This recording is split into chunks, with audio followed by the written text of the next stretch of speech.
between. I see you in the morning light.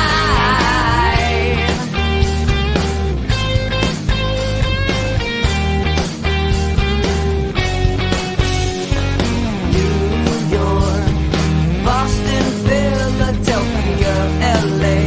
I still see your face. Buses roll, distance grows, but I remember you're just a dream away. Working my way, coming back to you. Working my way, coming back. Take me home tonight, not wasting any time. Highway 95, engines on overdrive. From town to town, and in between, I see you in the morning light.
Yeah, you're right on time. You're right on time.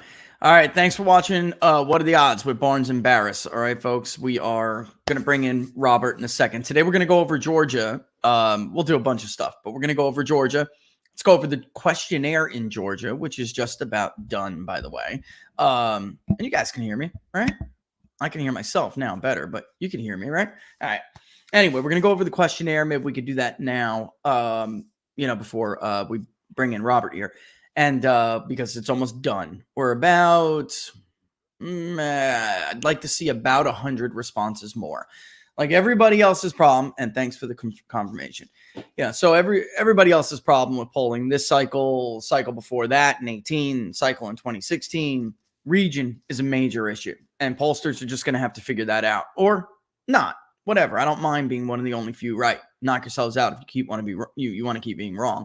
But we're polling the runoffs, both runoffs, but then we asked about election integrity. And we're going to talk about some of the questions that we asked because we asked them in different ways. All right. The polls that are coming out now about election integrity, two things here. One, who the hell cares what these people say? They can't poll an election. They can't poll anything else. If you can't poll an election, then you can't poll issues. You can't poll public sentiment about anything else. All right. Laura will be in here, so she'll be helping me to catch your super chats. All right. Just so I see you guys chatting over there. Don't worry, Laura's coming. All right. And she'll be in there with you soon. But the bottom line is, how are we supposed to trust what Morning Consult says, what Ipsos and Reuters say, right? Or any of these other polls for that matter that got the election again completely wrong, right? And here's, let's bring in Robert. Hey, let him ask that first question. All right. You ready over there, Robert? You ready over there? He's ready. Let's bring in Robert. Okay. So I was just saying, because I'm going to show the questionnaire in a second, right? Who the hell cares what these other pollsters say? Let's be real. I mean, Robert from Trafalgar came out and he has a runoff poll. And then he also asked about whether or not people thought there were fraud. But my question is simple. Who cares what these other people come up with? Who gives a damn? Poll an election right, and then maybe you can have something to say about something else. Yeah, agreed. I mean, I think Trafalgar's numbers kind of make sense. That honestly, it made more sense than some of the other polls, just because I see to a certain degree, you could see why they think Purdue is stronger, but Warnock has some limitations. So I see Warnock as a less, even though Loeffler is not as well known as the Purdue family name, she's up against a weaker opponent in my view. Even though Ossoff looks like a 12-year-old running for Senate, and they should have filed some suits. I mean, why they haven't filed their own suits so that what happened in the general doesn't reoccur is beyond me. But I dealt with them down there when I was there, and they just weren't interested in joining this, which was just so dumb. I mean, but the whole Purdue family has not helped the state of Georgia. I mean, Sonny got the Secretary of Agriculture position, and he sat there like a mentally slow version of Boss Hogg the whole time I was there. So, but the Republicans still have a chance to do something. Also, the whole incompetent Republican Party down there, which, I mean, the reason why you were helping out, Matt Brainerd were helping out, was because the RNC's people on the ground in Georgia, the data people, weren't not helping out at all. They were not providing any relevant data for the most part. They said they would help, and then an hour later said, no, I'm too busy with the runoff. And it's like, you morons, the recount is the runoff, if you understand how this works. But luckily for them, Trump understands it better than they do. That's why he was down there this weekend rallying the base, rallying the crowd, because he understands it's important to not have a Democratic majority in the Senate. And even if Lynn Wood doesn't get it, But yeah, I agree. I mean, only you, Trafalgar, and Basham were correct at all. And frankly, you were more correct than the other two. Both of them were much closer than Nate Silver and Nate Cohn and that crowd. There were some layoffs today at 538, which normally I don't celebrate. I didn't hear. Layoffs, I was too busy looking for a bigger. Deserve firing. I didn't hear. I was too busy looking for a bigger office. Tell us, Robert. I'm serious. Isn't that poetic? Yes, Isn't absolutely poetic. So and these people were crying about it, and I just put up, all of you should be fired. I mean, there's some people who deserve firing. I'm sympathetic to blue collar people who get unjustly fired, or ordinary people who get unjustly fired. These people who have been incompetent for a decade, so it's long overdue that they shouldn't exist. They shouldn't be in the business. If we had a real marketplace economy, now they are serving their masters because they're building narrators. They're deceptive narrators, but they're not scientists. They're not artists. They're not pollsters. They're not public opinion masters. They're liars and frauds and phonies. Yeah. And they're already pushing. You saw Harry Hinton over the weekend. Joe Biden is one of the most popular presidents ever. Already, according to CNN. They're already starting with the fake narratives. Such a total joke. Speaking of polls, let's take a look at the not the results yet, because I got about 100 more I want to gather. There's some areas of the state of Georgia, the coastal plain, right, into that coastal area up further to the west. It's just a little bit harder to poll from Savannah in, right? So you'll get Savannah, you'll get the metro area. But I think it's pretty clear looking back at some of the results in other people's polls, even ones that overestimated Biden. I mean, Biden +7 in Georgia. Are you kidding me? And then we can look at some of the timestamps. I did this as a favor. Somebody said, listen, do you have the record of the vote in Georgia? And we all know the story, Robert, but I honestly, when I looked at the vote timeline in Georgia, stunning. Where we're supposed to have, Trump with a big lead when we're only supposed to have the number of ballots that were supposed to be remaining was nil. And they reversed in some states that lead was more narrow. In Georgia, folks, understand my 1140, it was not narrow. Okay. And we knew what we generally had out in Fulton and DeKalb and even Gwinnett to some degree. But they just stopped at a certain time. The next day, Robert, they just stopped providing votes reported, remaining votes to be reported. Right. And that's a critical number that people like me need, and not just me, but the country needs for election integrity. Because if you just keep pretending you have votes for the next 3 to 5 days, you're not held accountable at all. And this is a really key part of this equation that a lot of people just don't get. They're just not understanding. You can't give a range between 65 and 90%, right? We were seeing 15 to 25 point ranges for estimated votes remaining. That's nuts, Robert. Every secretary of supervisor of election should know how many votes they have and what category of those votes there are. They should know that, Robert. They should know that. Yes, and that's one of the reforms that needs to be instituted system-wide, is that they should have to announce, before they count the actual ballots, they should have to announce the total votes. Like Florida. Frankly, this is required around most of the world. It is. I mean, to avoid, like what we're seeing, I don't know if you saw today, the 22nd Congressional District, they found 12 more ballots in a drawer. I mean, this is a joke. This is a joke. They keep finding ballots in people's sock drawers in New York in a congressional race. Yeah, and they keep finding, okay, all right, well, we're still behind by 4 or 5. Okay, let's find another 12. Let's find another 15. Michael Tracy and other people can defend all this all they want. I'm sorry, this does not pass the smell test. Well, he's made some legitimate points about where the excess voting happened. The excess voting didn't happen in urban African-American areas. It happened in other areas. Frankly, it happened all across the country. It happened everywhere. Yeah. Like I'm going through Tennessee and I'm finding, I was sending Richard all these maps because I was like, there's not a single map that makes sense anywhere in the country. I got that one. I got that one, Robert. It's insane because what it was is, like, in Tennessee, you're seeing places like Upper East Tennessee, all the way across the top. There should be no blue. Okay, when the middle and the southern, when the Alabama border and the western part, that area, all those rural areas tend to vote alike. So I get Knoxville, I get Chattanooga, I get Nashville, I get the Memphis suburbs. I get those changes. What should not happen is some of these like in the Northwest, there shouldn't be any of those blue. And the same in the northern tip. And then when you get all the way to the Northeast, I get a little bit of something happening around Gatlinburg. But when you go further east to some coal country, Claiborne County, Granger County, some other counties, it should look like Grundy County, which is deep red, which moved to Trump by almost double digits. And yet it didn't happen.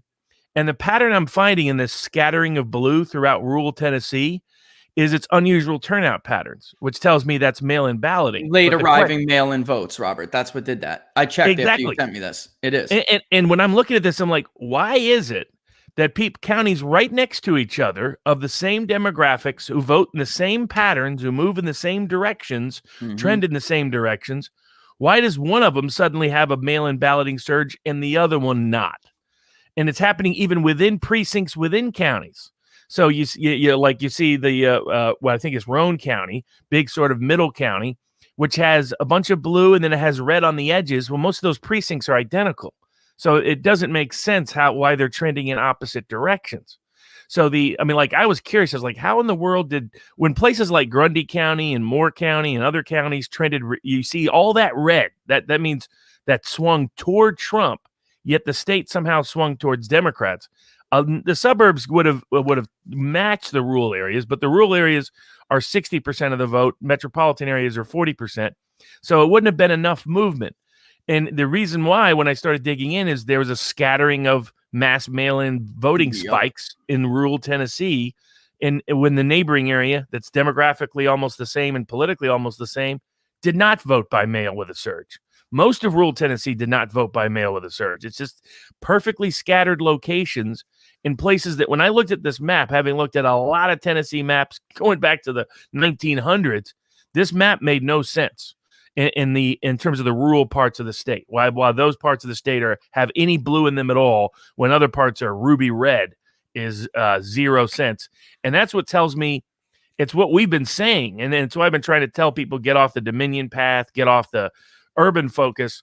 What we've been saying is that they designed this election to outsource the fraud. Yep. So that it would happen randomly. It would happen all across the country, because what it is you're not going to have people in every one of those Tennessee counties willing to risk criminal prosecution or getting caught to defeat Hitler. but you're going to find enough of them in enough counties. And historically, as as we've been saying back 4 months, the way you track fraud is you have demographically similar areas that are neighboring areas, or at least politically kindred areas, vote in opposite directions, with one having unusual turnout than the other.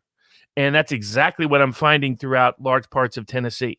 I'm finding that the only places where there's blue, it's not blue because the 2016 vote swung towards Biden. It's because there's a bunch of new voters popping up in those precincts. That's right. And it's just strange. And again, maybe it's just some random pattern that's the way it worked. That's definitely an explanation. It's just not the most likely explanation. It's everywhere too, Robert. So we're looking at Tennessee right now. I can take that one down, and we can look at Pennsylvania. We could look at Georgia. We could look at Arizona, and we're seeing the same thing. And the one you sent me about Arizona made me look into some other areas, because the party in Arizona was like, did you really look? Somebody's got to look deeper into Maricopa, specifically where these surges in mail-in votes came from in Maricopa. And lo and behold, Robert, they're in the blue areas. And it's not, again, be bluer because it looks like the 2016 vote went. It's bluer because there was just this surge, right? Did you see some of these areas in the Navajo Nation increase by like 50%? I mean, you did, right? You sent me that tweet. That's right. This is really hard for me to swallow, all of these anomalies. It just is. And then in Pennsylvania, that map that you sent me, I have that one too. We can go back to it in a second, but I just want to pop it up and show people what we're talking about. And if you remember, on election night, when we were already at 2016 totals, it was like really clear where Joe Biden was underperforming even Hillary Clinton in some areas. It was only the surge in mail-in votes at the end, which started to dip into we're not just talking about low propensity voters, folks. Like, I can tell you in Georgia, some of these, they're should be inactive. They died a long time ago, yet somehow, and this is the list I gave to them to say, look, when you get the election day count, look at this list of people, because they were reactivated registrations that have been inactive for a long time. Folks, you can't do that without somebody knowing, right? Like, once upon a time, you would have to go down and provide some kind of ID or some kind of address change, maybe utility bill, whatever it may be. Holy hell. You hear that in the background? It's just the way our system is set up. And I have a hard time understanding why so many of these made it through. Because the Secretary of State in Michigan, for instance, her biggest shtick to everybody was, all right, he found that many records where there's absentee ballot activity, but it doesn't mean they were counted, right? Which I always told the media who recontacted me with that explanation, that's a load of horse, you know what? And it is for one simple reason. How come? Who's doing it? It's too much. Who did it? Who, and even the list I sent in Georgia, we're talking thousands. And eventually you just stop, because you're not trying to prove every single vote. You're trying to find a statistical likelihood that there is a systemic problem. So once you reach that, there's, we just want the same standard the North Carolina Democratic Election Commission imposed in 2019, which said if there's any examples of fraud, the whole election has to be thrown out. You didn't even have to show more illicit ballots than the margin of victory, the traditional election contest standard, which also now has suddenly changed to be a higher standard. But they said that if there was any evidence of fraud, that meant you could not know how many votes were illegal, because you knew fraudulent ballots were cast and were not caught through the screens, through the filter. In other words, it's knowing that if any water's getting through at any level, then the whole thing is breached and it's probably going to flood. That was their logic. Their logic was, if any of it got through the screens of safeguards and illegal votes, any illegal votes, I think they ended up counting like 7 they could actually find, which was way less than the margin of victory. I don't remember the media saying, oh, this is ridiculous to throw out an election because you have such small scale examples. There's no example of widespread systemic widespread fraud. All right. And where was the media then in 2000? Or was it because a Democrat lost that race that they were like, oh, of course we have to throw out this election? And that was their remedy. Their remedy was a new vote. Now, the constitutional remedy for the presidency is the House is the new vote. They vote by state delegation. But that was the remedy. And all we've been asking for, all the Trump people have been asking for, is the same standards to apply, which, by the way, they haven't done a great job arguing in court with consistency. But I think that argument will start to see more light, which is all we want is the same standard that the North Carolina Election Commission imposed for federal elections with just last year. I mean, it wasn't that long ago. So this isn't like what Jimmy Carter got when he got an election thrown out, his first election in the state Senate. He went through an election contest, got a whole bunch of votes thrown out. He was declared the winner. It's not like Barack Obama, who got all of his opponents thrown off the ballot because of signature matches. Right. Or as he said in 2008, Barack Obama, when they were going to do a mail-in primary in Florida, and Obama thought he would lose that primary to Hillary because that it was a weird cycle where Florida went ahead of schedule. And so both Obama and Hillary agreed not to accept delegates. And so then they were going to do a new vote. And the new vote was going to be by what means? By mail. Well, what did Barack Obama tell Chris Matthews? That'd be a problem. They don't know how to do signature matches in Florida yet. It's not like Oregon. We need to have strict signature matches imposed. So these are democratic standards that they came up with when it's convenient for them. But they're not allowing Trump to benefit from it. That now have vanished, right? So I'm watching the very same people I've heard make these arguments before. I am watching these very same people now basically throw them out the window and argue something 6 months ago they would never have said. And this is a great question by Galt. He says, isn't the easy counter argument that mail-in voting enfranchised an entirely new set of voters that were being marginalized before? And he's playing devil's advocate. That's the Democratic argument. But my view is, then let's just do a signature match. That's all. That's it. That's all we're doing. Now, they just did one in Arizona, and the Democrats' own expert said 11% of the signatures did not match. Yeah. 11%. Which is what was it? 82% in Arizona voted by mail? Yep. So you're talking about, you project that's almost 9% of all ballots should be thrown out under election contest standards. And under that set of, and that's what, 30 times more than the margin of victory in Arizona? Now, the judge came up with a new standard. He was like, you have to prove forgery, knowing that anybody that does handwriting knows that you cannot prove forgery from a small number of specimens. So he created an impossible standard. They keep changing the rules of it. Make it up as they go, Robert. They just making it up as they go. And that would be a great counter argument with verification procedures in place. Big deal, right? Otherwise, Charles Baer, who was born in 1947, folks, April 20th, 1947. He died on December 8th, 2010. He returned a ballot in Michigan in Berrien County, Precinct 1, October 14th. Dorothy Baker, born 1927. I got her obituary right here. Wonderful woman. She returned a ballot on October 12th in Kent County, Ward 2, Precinct 27. She died August 20th, 2011. So I could keep going. We found over almost 12,000 records like this. Do you know how big the list was that we pulled, Robert? 100,000. That's it. That's all. And we located these. For folks out, that's just a sample size, just like the sample size done in Arizona. That's why I said, if Biden does a thank you tour, the evidence you've documented and Matt Brainerd documented, he needs to go to 3 places, nursing homes, cemeteries, and parking lots. Yep. Because that's where his votes came from. And going to that person theory, and this is my other thing. Okay, so let's say there's a historically suppressed group of voters who finally get a chance to vote, that mail-in balloting can substitute for enthusiasm. It leads to max participation. 2 problems. 1, there should be signature checks in place. We shouldn't find dead people voting. We shouldn't find illegally registered people voting. We shouldn't find people voting from out of state. We shouldn't have duplicate ballots. That's right. All of that. But secondly, it should be even.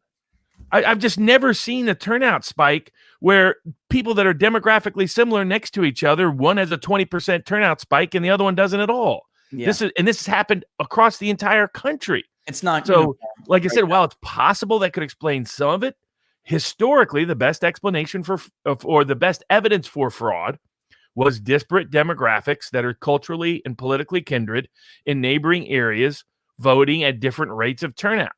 And is it a coincidence that they're all just turning out for Biden? In other words, you got these working class rural areas that are voting 3-1 for Trump, aside from the surge in mail-in balloting where it's 8-1 for Biden. Yeah.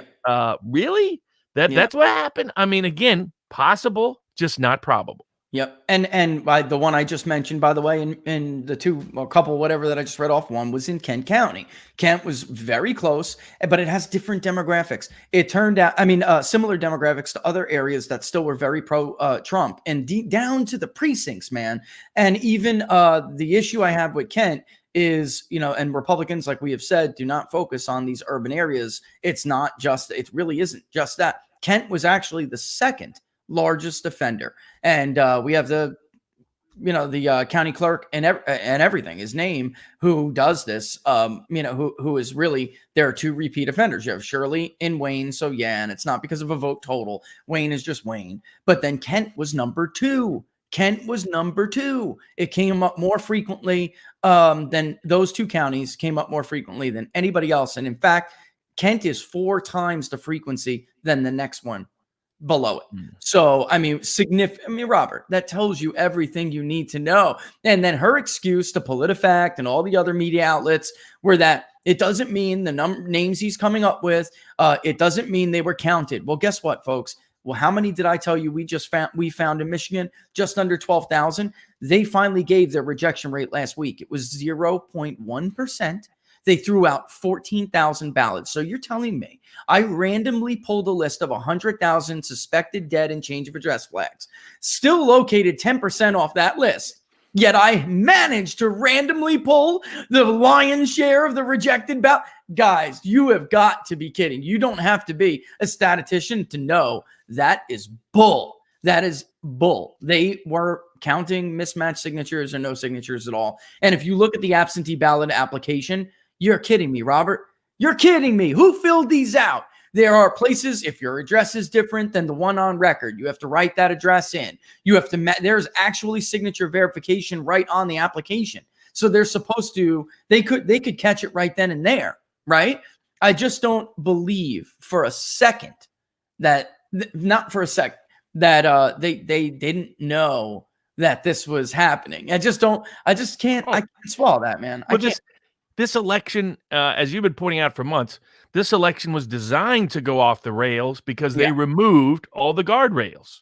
And so it was guaranteed to do that. When you don't strictly enforce the registration requirements, you don't strictly enforce who can apply and how they can apply. You don't strictly enforce a witness requirement. You don't strictly enforce a requirement that you request the ballot in the first place. You don't strictly enforce who is and isn't indefinitely confined in the case of Wisconsin. You don't strictly enforce any signature match. And we now know that. Their excuse has been, don't worry, we did it. That's been their, I keep hearing this, people, oh, no, they double-checked it. I'm like, well, then why did the Democrats' own expert find that they missed 11% of them in Arizona, a state where they're going to have a much higher compliance rate because people are much more accustomed to doing vote by mail. That's right. There was still a surge in Arizona, but not as much as there was in Georgia and Michigan and Pennsylvania. And so the idea that they clearly didn't do a signature match, and that's why I think their obsession has been to stay. They've known from day one, like that transition integrity project or whatever that garbage was, where they were prepping how they were going to handle this in advance. They were testing it out. They were, just like Bill Gates did his little COVID test 6 months before COVID formally showed up on the United States with his what would happen if coronavirus, a virus, happens to have spread. All the hiding about the vaccine evidence, which you've been talking about for months before the election, and of course came out right afterwards. But they are clearly nervous about what a real evidentiary record would show. And that's why I think, frankly, I think they were partially responsible for the disinformation campaign from the Q types, where Powell and Wood jumped on all of it, because you and Brainerd had developed great evidence of clear illegal voting patterns. People who were not registered to vote, voting. People who were dead, voting. People who did not live in that, who were not legally residents of that state, voting. So in some cases, duplicate votes, people voting twice in multiple states, sometimes voting twice in the same state. So there was plenty of evidence, and those votes by themselves in the indefinitely confined aspect in Wisconsin, you add to it, were enough to set aside the election in Nevada, Arizona, Georgia, and Wisconsin, which is more than the Electoral College majority, before you even get to Pennsylvania, where clearly there's major problems as well. They didn't do a signature match there because the Secretary of State told them not to do so. That's right. And so I think there's plenty of evidence, and it's unfortunate everybody got sidetracked with the Dominion story, because the getting sidetracked with the Dominion story, I think, didn't help in the court of law and the court of politicians, but that ship has sailed. There's plenty of actual demonstrative evidence that you can find it at places like hereistheevidence.com that has aggregated what Brainerd found, what Richards found, what other people have found that show that there was more illegal ballots cast than the margin of victory. And it doesn't require throwing out anyone's ballots that was lawfully cast. It just means if you did not cast your ballot lawfully, your ballot doesn't count. Doesn't mean you committed forgery or fraud. It just means you didn't cast it lawfully. If you want to vote by absentee, by mail, your signature has to match. Better do it right. Yep. If it doesn't, it doesn't matter why it doesn't. That's it. It's just like if I show up late at the polling station and I don't get in line before the polls closed, it may have been totally innocent on my part. It may have been a traffic jam on the highway. It had nothing to do with me. I don't get to vote. So, why is it that someone else who does it unlawfully, their vote somehow magically counts? And of course, a large subsample of these are going to be fraudulent votes. That's just the reality of it.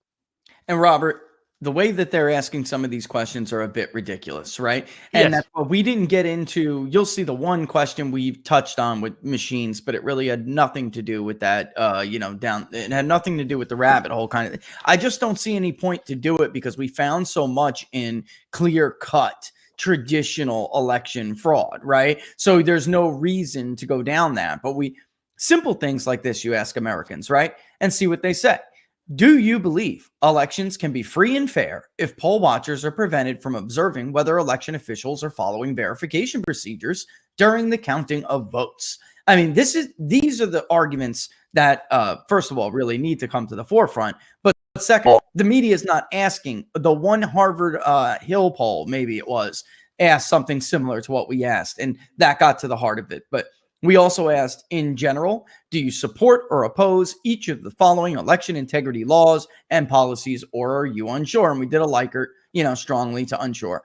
Requiring all voters to provide photo identification to cast a vote. All voters. Signature verification, or the matching of voter signatures to official driver's license or official voter registration card. Bans on ballot harvesting, the practice of allowing non-government third parties to collect and deliver ballots not belonging to them. Election day deadlines we were talking about earlier for officials to report the total number of votes cast in their precincts, counties, to prevent suspicion surrounding late arriving ballots. That was such a big deal in Florida, by the way, when we went through election reform. It was a big deal because this was a major problem. Like these ballots being found in a trunk 48 hours after election day. Did the U.S. Postal Service really get it there on time? I mean, right? All of this stuff. Whoa, wait a minute. Here's a crate. Somebody left it under a box in an airport. You know what I mean? I mean, there was just all this crap that was constantly happening. So these integrity deadlines were huge. And by the way, look at how sweet Florida conducted their election. Allowance of poll watchers and observers to conduct oversight during the counting of ballots. It's amazing how much consensus you can get on this stuff with voters, right? And then please tell us whether you agree or disagree with the following statements, or if you are unsure. Vote by mail is at least somewhat likely to increase fraud. Officials should follow verification procedures when counting votes. My favorite, counting votes in the middle of the night is trustworthy. Laura's laughing. When she first saw that question, she was like, oh, beautiful. Because you don't want to ask it in the wrong way. You know what I mean? I mean, common sense. Do you think counting votes in the middle of the night is kosher dill? I mean, really? All right. Or should you be doing it in the light of day when everybody's looking? Verification procedures should be applied to all voters equally. Another big one.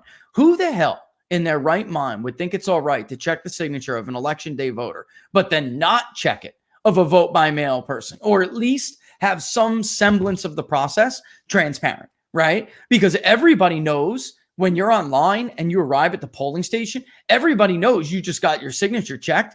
Please sign, right? I mean, does it match your driver's license? Does it match the one in the book that was on your voter registration card? Who would think it's okay to do that for certain voters, but not for others, especially when those votes are the most likely to be fraudulent, right? And then, of course, here we go. And we let it off like this. We said, paper ballots are by far the most common form of voting worldwide. Some countries use a mix of methods. In addition to paper ballots, electronic voting machines are used in about 10% of the countries and territories for which data is available. Voting by internet is used in 4 countries. Which method of voting would you most prefer or believe to have the most election integrity? And then 12 is which voting method would you least prefer or think has the least amount of integrity. And then 13 is a twist off of that. This is why I know some of these people are full of crap, Robert, that are coming out with some of these polls, because we asked before the election the trust in mail-in voting this time. And you remember it was at least 4 in 10, 5 in 10 that had no faith already in the integrity of this vote because of what was being done. And we went over in every battleground state. So I know that some of these other people are just full of crap. They know damn well they poll this issue about as well as they poll an election, man, you know? So we twisted it a little bit this time where we tweaked it because it's now after the election. And we wrote differently a little bit. There's been a lot of debate and news reports about potential voter fraud in the prior, instead of upcoming, presidential election due to the expansion of vote by mail, the mailing of ballots and requests, both solicited and unsolicited, the extension of deadlines, the counting of ballots without signature match, voter ID, and other verification procedures. How much trust do you have in the integrity of the election result given these changes? A great deal, a fair amount, not very much, none at all. And then 14, before demographics, is honestly, do you think 2020 election officials in Georgia and elsewhere only counted mail-in ballots which carefully match signatures, or did they look the other way and count ballots with mismatched signatures? I'll tell you right away, just from the early, I don't need to apply the regional weight. This is bad in Georgia. Voters in Georgia think this election was stolen, and it's not really looking that close. Okay, so you can't do this, Robert. You just can't have elections like this. You just can't do it, man. And then, of course, we have the the Senate for both Purdue, Ossoff, Loeffler, Warnock, right? And then go from there. But what do you make of that? Because I think we'll find consistently that there's a reason they're not polling it. I mean, put it that way. I mean, often I tell people that you can get as much information from what the media is choosing not to poll as what they're choosing to poll. So the fact that they are consistently not polling this information, do you think other than Harris did it for Harvard, but that's about it. For the most part, they haven't even polled whether people think it's free and fair. As soon as they were getting responses that said they didn't, they quit polling the question. Yep. None of the mainstream media has polled this issue. Number one. Number two, the big one is on election reforms. So if you ask people, do you think a signature verification audit should occur? Everybody knows that answer is going to be 75 to 80%. That's why they're not not allowing it, is because they know how popular it is and they know to expose what they did. So just again, in just a random sample chosen by the court in terms of the numbers in Arizona, the Democrats' own expert said 11% of the signatures that Arizona election officials said matched did not match. So that's the Democrats' own expert in a state that has a much better history of handling mail-in voting than Georgia does. So the Georgia number is going to be like 15, 20%. And here's my other argument. They should apply the exact same standards that these exact same election officials apply to nomination petitions. The Democrats got, on average, half of Kanye's signatures struck to keep him off the ballot in a bunch of different states. They did the same to the Green Party. Why can't we apply the same standard when it's an actual vote? It's a lot less consequential whether somebody's just on the ballot or not. When your signature determines who wins, then the standard should be higher, not lower. I'm getting Democrats saying, no, the standard should be the other way around. And it's like, I get it. You're in favor of whatever standard leads to a better outcome for your candidate and your party, but that's not the legal requirement. The legal requirement is the more consequential the signature, the more it has to match. The same reason the bank ain't going to cash your check if the signature doesn't match. So and that's when people tell me, signature match standards are tough, or Democrats filed a bunch of suits over the spring and the summer saying, nobody could really enforce a signature match. It's too ambiguous. Bank clerks do it every single day. So court clerks do it every single day.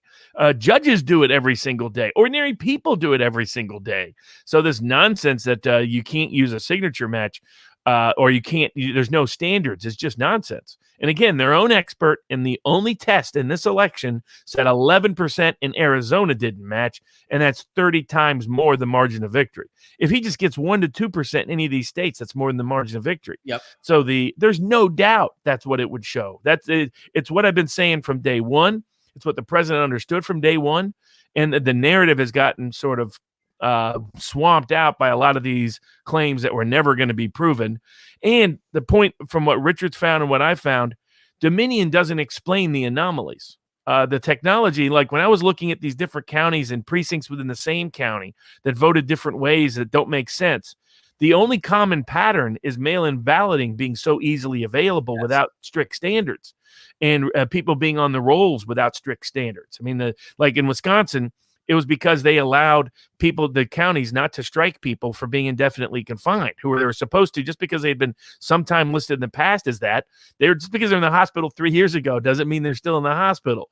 So they're supposed to remove them from the rolls. Wisconsin has strict voter ID with one loophole. If you're identified as indefinitely confined, no voter ID needed. And that went up tenfold in this election, tenfold, more than 100,000 votes in question related to that, which is 5 times the margin of victory in Wisconsin. Just that one issue by itself. So there's plenty of clear empirical evidence of anomalies, but what those anomalies suggest is two things. They do suggest fraud because there's unusual demographic turnouts, all just for Biden in comparable areas next to each other, neighboring each other, and culturally kindred and politically kindred. And the second, but it doesn't go to where Dominion is. It doesn't go to where machines are, though I agree, let's get rid of machines. I mean, I think most Americans aren't comfortable with the idea of machines deciding their vote at any level. But that isn't the culprit. The culprit is mail-in balloting without standards. That's what keeps showing up over and over again. And what it likely means is outsourced fraud. They probably weren't systematically doing stuff in Tennessee. Now, I think they were in Georgia. I think they were in Arizona. I think they were in Nevada. I think they were in Wisconsin. I think they were in Pennsylvania and Michigan. But in the states that were not swing states, where we also see unusual patterns, not to the same severity as we see in swing states, but we see the same patterns, it's because what you've been pointing out for 3 months.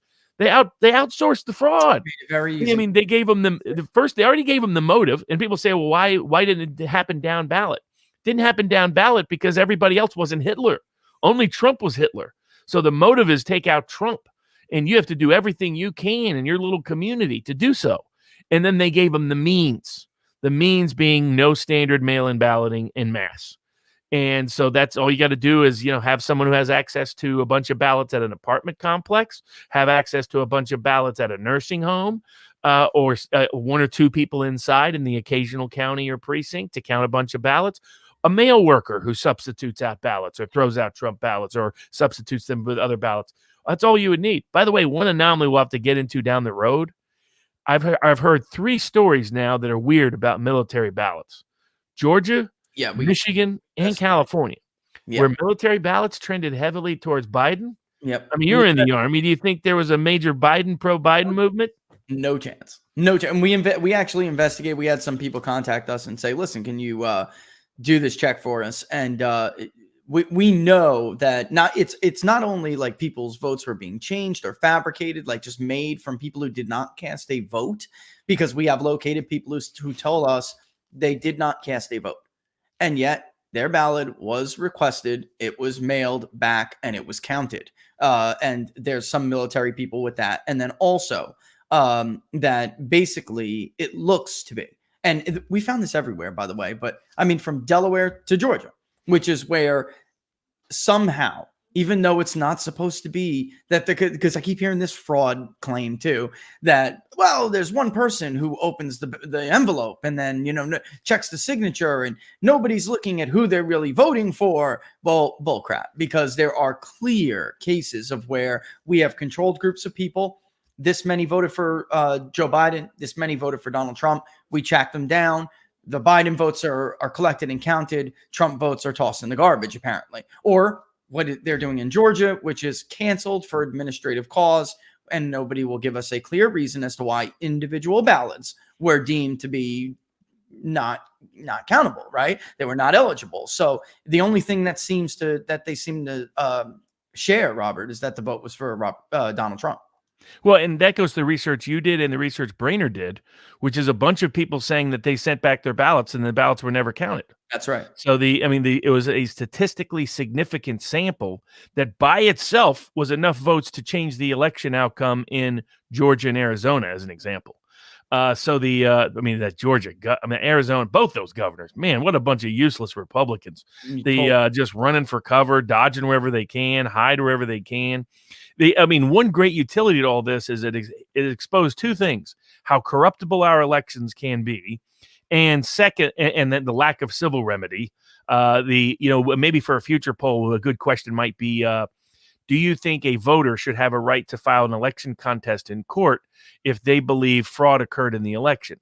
Because you know what people are going to say. The people are going to be like, well, yeah, of course. Not knowing, you don't have that right in federal court at all. Right. And that in many states, you don't have that right. Some you do. But in several states, you don't. They did file a good contest in Georgia. They stayed away from all of the nonsense, from all the China goes to Hugo Chavez, with it goes to Fidel Castro, combined with, and by the way, folks out there that think the military is secretly involved and there's going to be military tribunals and martial law. Somebody asked that before and asked you your thoughts. And you're being misled. People are lying to you. This comes from the QAnon world. It's a bunch of garbage. Just look at what we're talking about: military ballots. That's somebody inside the military who did something irregular with ballots, so that ballots did not reflect the actual votes in different places. The idea the military could come to anyone's rescue is not understanding who politically controls the higher ranking. There's a reason why, like, every good action movie, like when WWE started doing action movies and the rest, the ordinary soldier is the good guy. The military high command is usually the bad guy. Yep. There's a reason for that. I'm coming for you. Exactly. Yeah, the Rambo movies, the sniper movies, all of them. There's a reason for that, folks. Number one. Number two, the Insurrection Act. After 1876, now they did this for some bad reasons. They did this so they wouldn't protect African-American voters in the South. So, but the law's still on the books, are that the military cannot get involved in anything election-related, period. They can't even guard polling places. They can't get involved. And these were all passed in the 1870s, 1880s. They were designed so that the Democratic Party could intimidate black voters in the South. Yeah. But regardless of what their intention was, the laws are still in the books. It's a crime for a military person to get involved in an election at almost any level. So the idea that the Insurrection Act can be invoked for this is completely wrong. People are telling you that, or giving you bad advice. People are telling you the 305th Military Unit is secretly known as the Kraken and they're involved in cyber warfare. No, they're not. They assign people where they go, what bases they go to. That's the form of military intelligence. So these are all nonsense stories. They're all fraudulent stories told by people who don't know what. I think it's a deliberate disinformation campaign because some of it's too sophisticated. Yeah. To be to actually be the pig farmer from the Philippines pretending to be cute. Some of this smells like a psyop, Robert. It really does. I mean, it just has all the. Look at it. Why did they need to do a psyop? They needed to do the psyop because if you did what Richard did, if you did what Brainerd did, if you did what some of us had done, there was clear evidence that illegal votes decided this election. They needed you not to be focused on that, not to be paying attention to that, for courts not to be paying attention, for politicians not to be paying attention. And what did they do? They created a huge distraction that there's these secret computers that manipulated the vote with servers in Europe. And we can explain to people, that is not how the votes get counted in most of these areas. They don't go off to other servers. They're not even internet connected. The same vote that does the marking of the ballot isn't the vote that isn't the machine that counts the ballots. The hand recounts proved otherwise. All of these were bogus stories from the get-go. They were you know who owns Dominion? It's the Carlyle Group and Cerebras. Well, not them. It's people from those two organizations. And you know those two organizations. That's not China and Venezuela. That's old school Wall Street and Washington. That's domestic enemy, not foreign. Yes. I mean, the movies like Syriana are built off of people like the folks at the Carlyle Group. There's some interesting history from those folks. Somehow Lynn Wood managed to get he got the UBS Chinese subsidiary confused with the UBS New York subsidiary because, of course, they have the similar names. That's how UBS operates. They're happy to launder money. That's a whole nother story. But they're an old school Swiss bank. That's been a family tradition for about a century.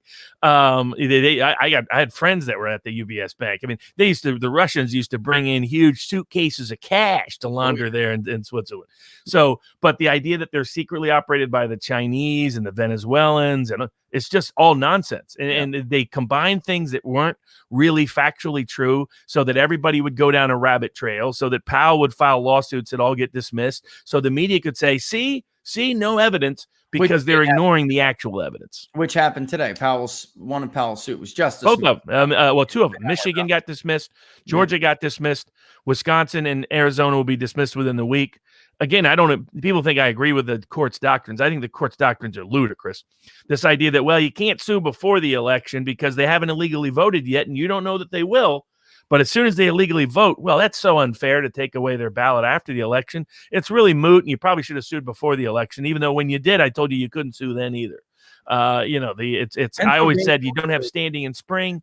It's latches by summer, and it's moot by fall. But isn't it true, Robert, that they pretty much arbitrarily apply these standards? Oh, of course they do. I mean, it's what the problem we've been talking about for 6 months, which is Trump lacks institutional support. His key people that are around him, he has because of loyalty and other reasons, but he doesn't have strong, smart people running his campaigns, doesn't have strong, smart people handling things institutionally. He has some, but they're the minority. And so there's people that have been doing great work in Georgia, and it's not a coincidence that Georgia is the best election contest that he's filed as. It's the strongest one. It's the most well-researched. It includes your data. It includes Brainerd's data. It doesn't get into any of the nonsense. It says, hey, all we want is a signature audit. And here's the other thing. All these ballots are scanned. They have been promising every time they give huge money contracts to Dominion and the rest that they would publish these ballots to the entire world so we could see them. We don't need to monitor them and look over their shoulder because they can give them to all of us to see. Why haven't they published one ballot?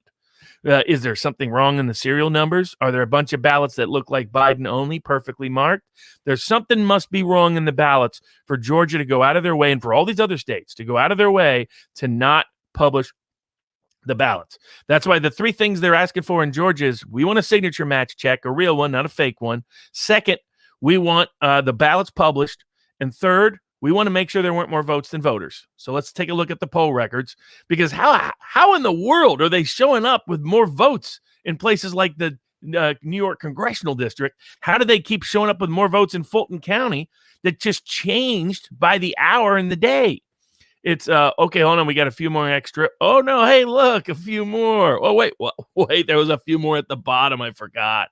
I mean, the video was great. The video showing them, pulling them out. I mean, it looks like fraud. It doesn't matter. They can come up with 100 excuses for that story. Nobody will ever believe them.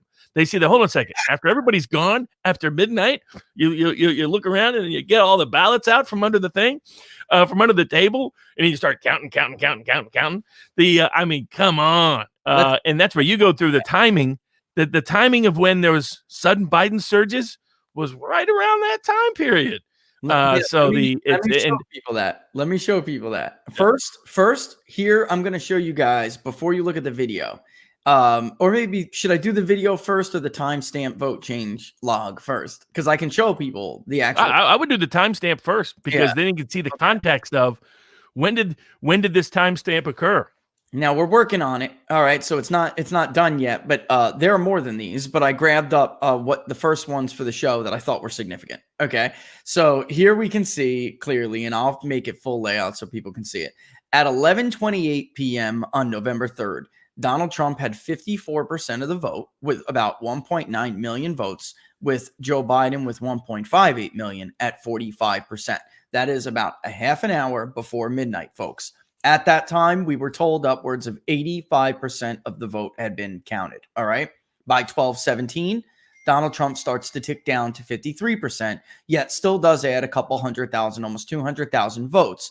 Biden adds about 300,000. So it changes the margin 53-46 after midnight at 17 after the hour. But we were told 82 to 99% reported. All right. Understand what I'm saying here. There's only tops 18% of the vote remaining. That's it. Okay. Yet it just kept going. The next one changed it to 86 to 99%. Yet it added about 90,000 votes, 87,000 votes for Donald Trump. And you ready? 250,000 votes for Joe Biden. All right. This is within 45 minutes, yet only tops 4% of the total vote had changed. That's it. Okay. You understand what they're trying to tell you here? And that moved it to 52-47. And then as time goes on into the evening, Fulton keeps dropping more ballots to Cab. Even Gwinnett did too, but really Fulton was the main culprit here. All right. But they were being dribbled everywhere. And these are mail-in ballots that people on the ground were saying arrived late. Twitter took my tweet down for grabbing someone who used to be an Obama acolyte, and he worked for Barack Obama, actively on Twitter talking about ballot harvesting votes after Election Day in Fulton County. And yet Twitter removes my tweet, not quote tweeting him, not his tweet, and censors Sean Davis for highlighting it too at the Federalist. Okay, which is incredible. No widespread, nothing widespread, right? No evidence. This claim is disputed. At 150, the estimated reported vote started coming in as not available. Okay, and meaning there was no more estimates because they had said twice that 99% of the vote was in, and yet much, much larger percentages were being they were leading us to believe still remain. So forget about 86%, which could be what, a tops, so maybe 14%. If you go now and look at the totals and do some quick math, folks, what they really should have wrote was 60% of the vote out, or 65% of the vote outstanding. So when we were being told that more than 8 in 10 in the vote was in, at least somehow Donald Trump lost. He lost a 9-point lead. And all of these, and look at how much his total barely moves, Robert, into the next day. His total inches up a few thousand each time. That's it. And Joe Biden's jumping double digits like nothing. Bam, bam, bam, right? I mean, it's just ludicrous. Folks, is it possible regional mail-in dumps were coming heavily for Biden? Yeah, sure. But that 1217 dump, you have to understand that there was already more than 8 in 10, supposedly. What we were told was totally out. How much mail-in do you have? How much election day do you have? They were leading us to believe, or not leading, they told us there was more than 8 in 10 already totally reported. And yet, clearly, more than 2 in 10 came in after the fact. And of course, you know this isn't the end. This went on for days. I stopped at 4:35 p.m. on November 4th. It goes on for days, and Biden takes the lead. It just seemed like more ballots just kept coming, Robert, until it was until they had as much as they needed. I mean, that's the way it looks. And it's like, really, how could you look at a chart like that, a timeline like that, and then get mad at people for complaining about this process or being suspicious? They don't get let me explain something to Fulton County officials. You don't have a good track record. You don't get the benefit of the doubt here. You don't get the benefit. It looks like you were fabricating ballots and counting late arrivals, and we can't even match the signatures to make sure it wasn't you guys filling them in. Because we can tell you that that list of election day voters produced fruit. That one where I said here, these are active, these are dead people and people who no longer live in the state of Georgia. They somehow were reactivated, even though they, by their own, the National Voter Registration Act, their own procedures in Georgia, they should have been inactivated years ago. Years ago. Oh, no doubt. Not only that, you have nursing home turnout disparities in Georgia. I mean, where you have some nursing homes that have 95% turnout and some that have 20% turnout. I mean, come on. They use parking lots as addresses, which is illegal in Georgia. You have to have a physical residence. But the biggest one is all the mail drops. it made sense to me how they did this systematically, the systemic part of this. Aside from outsourcing fraud, so anybody could do it anywhere, and clearly a lot of people did it in a lot of places. But putting that aside, the systemic evidence, which is the Stacey Abrams organization, which, remember, she had a statistically anomalous overvote in her governor's race in 2018. Absolutely. Don't have to take our word for it. The Democratic candidate for lieutenant governor said there was a suspicious vote. She just thought it was suspicious because she wasn't included. She just didn't pay the right people. But the same precincts, same counties show the exact same overvote pattern for Biden. And the original explanation by political scientists said, oh, okay, it's just a crossover pattern. Don't worry. What you won't find is Biden-only ballots.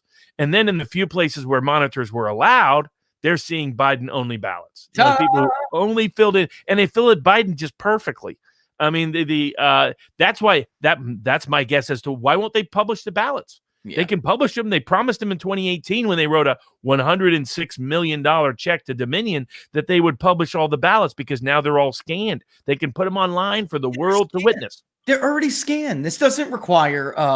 It's one digit. You know, one digit. They already have them in a whole file. I guarantee you. Because when I was down there, my guess is they did their own little signature check and figured out they were screwed, and that's why they slow played it. And then suddenly he said they couldn't do it. And the same with the ballots, because I was like, hey, you guys can print the ballots. This would be easy, give everybody confidence. And initially, he was like, yeah, it's a great idea.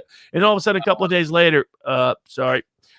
So somebody already looked at this stuff, and my guess is you'll find things like sequence. Like, for example, how could test ballots end up being it was possible in the way they did it, that they could have had test ballots they printed on those machines that were never spoiled and that were being kept in the same kind of suitcases as we saw being pulled out to be counted once they kicked out all the monitors, all the independent monitors. I mean, it's amazing. The Secretary of State's like, oh, we had one of our hacks there too. Like, that doesn't count, pal. You want observers who have a motivation to see whether something irregular is going on. Number two, I'm sorry, folks, you do not keep ballots under the table in a suitcase in that manner. That's not chain of custody evidence. In no universe. And we're going to talk. We'll play that. We'll play that, what they played at the hearing, and then the thing. And then we'll also talk about the fact check that came out. All right. And Molly Hemingway at the Federalist, you know, God bless this woman. She destroyed that as a fact check. Okay. Folks, taking the official's word for it is not journalism. No. It's not even remotely fact checking. You're using the words or the excuse of the person who's being accused as a fact check, as a source for the fact check. I checked with the criminal. He said he's innocent. Nothing to see here. And they even disputed what Republicans have been saying for weeks. And I mean, David Schaefer had been talking about this the night of the election. He tweeted, Fulton County told our observers last night to go home because they were closing up, and then continued to count ballots in secret. And immediately, ABC local branch confirmed that fact. I had emails that night from people telling me, or the next morning saying, you know, I was one of the Fulton County observers. I was told to go home. They counted. They told me they weren't going to count anymore. Then they did. Folks, if there's nothing to hide, why did they only count those ballots when they had removed Republican observers? Yep, that's exactly right. And yeah, let's roll with it, and then we'll talk about the idea again that these fact checkers would go to Fulton County. Even that fact check with me in PolitiFact, which is a sham of an organization. They're really PolitiHack. Somehow Snopes managed to do their job correctly. The Fulton County supervisor knew folks, understand something. She knew what I was saying, and she knew what I was saying was correct. She intentionally allowed them to take it out of context because she was there to play that role for them. These people, you want to use the word, collude together to make narratives, to report bogus nonsense. They know what they're doing is dishonest. She understood without a doubt, Robert, that I was talking about change of address flags on her voter rolls. She knew without a doubt that is what I meant. And yet somehow she obfuscated that to mean I was saying all of those people voted. That just tells you everything you need to know about her. She's a total hack. a partisan hack who PolitiHack needed somebody to support what they were trying to do. So that, you know, so it really says, but Molly's piece really shows you what I'm saying is true right now. This is how the media is approaching these stories. They're not approaching them to ferret out the truth. To dig, you know, they're doing it with them to mislead you. They are willing. They're like co-conspirators in this. They are. All right. All right. So let's rock this and listen. You're looking at one big room here. This is where, according to our witnesses who given us sworn affidavits, this is where the absentee ballots and military ballots are being tabulated on election day. So we have the tape from first thing in the morning all the way past the close of the polls. What you have is essentially two Republican field organizers who were sent here to be observers. At no time were they actually permitted to observe in a meaningful way.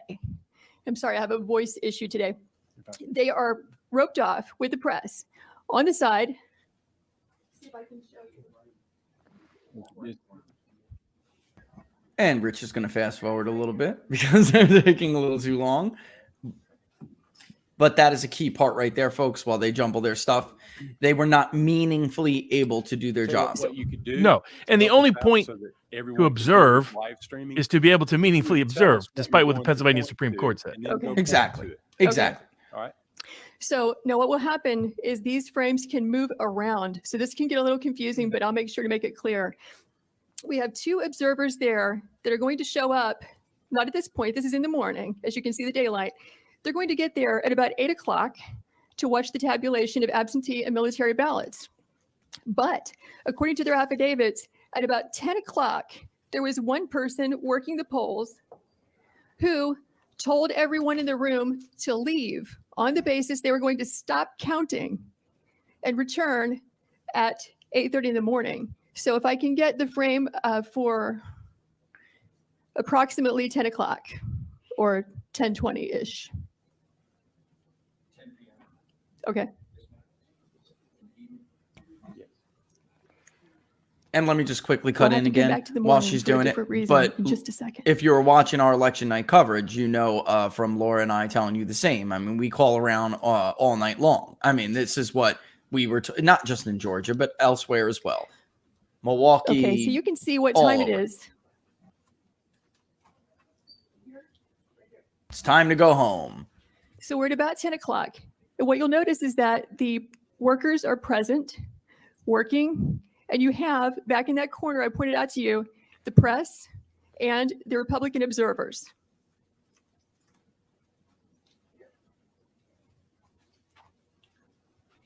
You can see her pointing down there. The witnesses, the Republican observers, there's a lady who has blonde braids who comes out to announce we're going to stop counting. Everyone go home. And in fact, we see that. What happens is everyone clears out, including the Republican observers and the press, but 4 people stay behind and continue counting and tabulating well into the night from that point, which is going to be about 10:25 when they all clear out, or 10:30. And they will continue counting unobserved, unsupervised, not in public view as your statute requires, until about 1 in the morning. The reason we know this is because when our Republican observers were forced to leave, they went to the Central Tabulation Center and they got word from a news crew that in fact counting had continued. They have information that not everybody left. And just real quick timeout, Robert, just to give everybody some context. Trump's margin during this period, this is in fact, it went from 54 to 52% within the time that she just was talking about right then and there. Let me just, with the time that she's alleging, they continued to count until a little after 1 a.m. All right, just so everybody understands, everyone went home. By 11 o'clock, which was that report that I showed you first at 11:28, it was 54% for Trump of 1.9 million votes, 45% for Joe Biden, 1.58 million votes.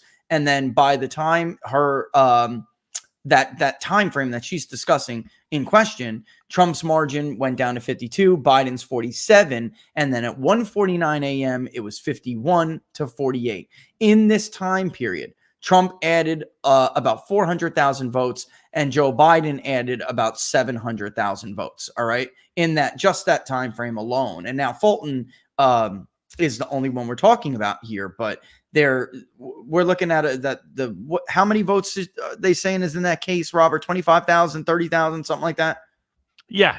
I mean, well, there's been different stories at different times. I mean, this is not the way you do ballot chain of custody. It's just not either way, right?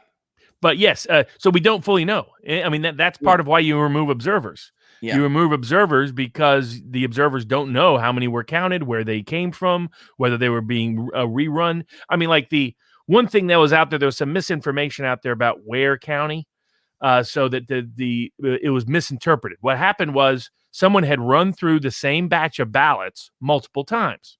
Now that can happen by accident, but it can happen by accident in terms of human error. The machine should be designed so that can't happen, because it should be by serial number, bar number, that you don't. The Dominion had kind of made that promise, so clearly that part of their system doesn't work, because they counted that. What happened was he ran a batch through. Part of the batch didn't get properly counted, so he ran the whole batch through.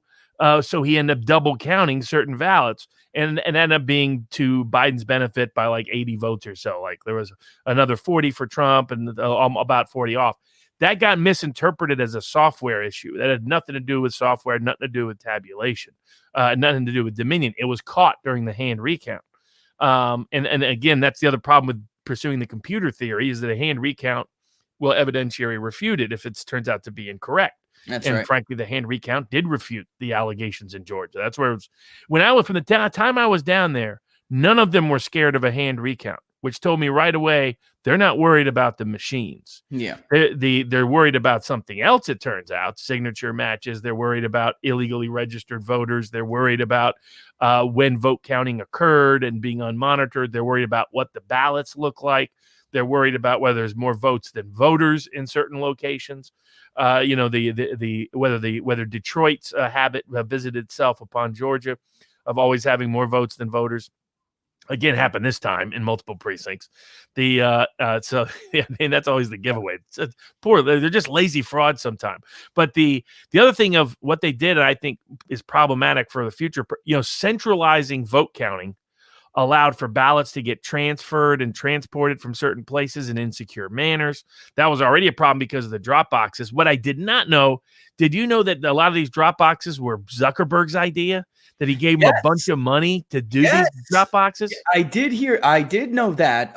Not right off the bat, but we found that out later. That was in fact a Mark Zuckerberg idea. Absolutely. Tens of millions of dollars. The Amistad Project, Thomas More Society, has a good theory, which is that is a private actor in collusion with state actors to circumvent the legislature in conducting the election. That is the drop box is a problem almost everywhere. It's a big problem in Georgia and Pennsylvania.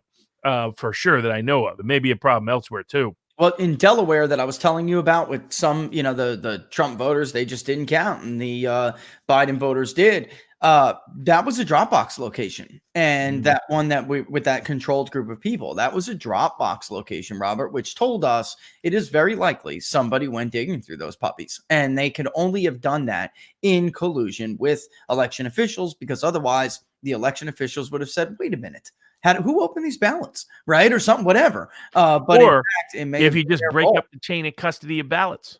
That's the genius to breaking up chain of custody of ballots. If you don't know who did what as an election official, and you're like, oh, I assume someone else must have already opened these, and okay, so I'm supposed to put them over here. Very true. That's why you have to have strict chain of custody. I mean, as a lawyer, for evidence purposes, that's always huge in a case, civil or criminal case. And they clearly destroy. And now apparently, what some of the Georgia counties are reporting, they don't have their chain of custody logs. Yeah. I mean, this is insane.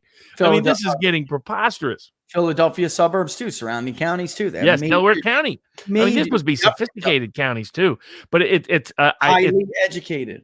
Yes, but you know what it is? It's all places where you have Trump hatred. Yeah. like where the officials are come from the constituencies, because Trump surged with African American voters, surged with Mexican American voters. Where the irregularity is occurring is where professional class Democrats have control over population. That's where you're seeing it, and you're seeing just weird things that are difficult to explain. Also, it'd be smart of Stacey Abrams to plant her bogus votes in like suburban strip malls, where apparently a lot of people register to vote. I mean, apparently it turns out some people can live inside a post office, an office box. Right. Like apartment 102 turns out to be approximately 2x2, which is usually a tough apartment studio. That's even bad by New York City standards. Everybody's laughing over here. Let me just blow through two things real quick, and then I want to add to what Robert said about the Trump hatred, because it really is on both sides, and it's not just a Democratic issue. I'm going to point out to somebody in Georgia right now, but real quick before I get through that, Adam, first of all, we have done that, Adam, given the stuff the legislators, I'll talk to anybody and show anybody the evidence that may want to see it, but I did, in fact, give a lot to the canvas board in Wayne County, which is why one part of the reason why you saw a deadlock. I'm sure Matt did as well. When they were doing the suit for the Senate race as well. I mean, so we've been very available. So when, people call, I did clam up with the press a little bit, because I'm fairly certain we caught PolitiFact colluding with the Michigan Secretary of State and local county clerks. We caught you flat because we have screenshots of records that you've been deleting. Okay, so we know you have, and the law in Michigan is that you must hold that absentee ballot information for 6 years after the election. So we know that you have been, in fact, deleting records. There is a woman, I will say, that says she's been given a crash course, a 2-day crash course on how to delete these records to make it hard for guys like me to look up absentee ballot activity for certain voters. Certain meaning ineligible votes. Okay, that's what she means by certain. All right. And then the other person said, what do we need to do to demand a signature match? And that one really, that's really for you, Robert. Family lives in Georgia. What exactly do we need to do to demand from their state? Do we need to demand from state representatives to get signature audit, to match signatures, or anything else like what that we may want? What do you need to do? What should they do? So it's in terms of this past election, it should happen as part of discovery in the election contest that the Trump campaign and others have filed. So I know they're requesting that the election contest, as part of the election contest, as part of the discovery to prove their case. I mean, how you do that is simple. You simply allege it.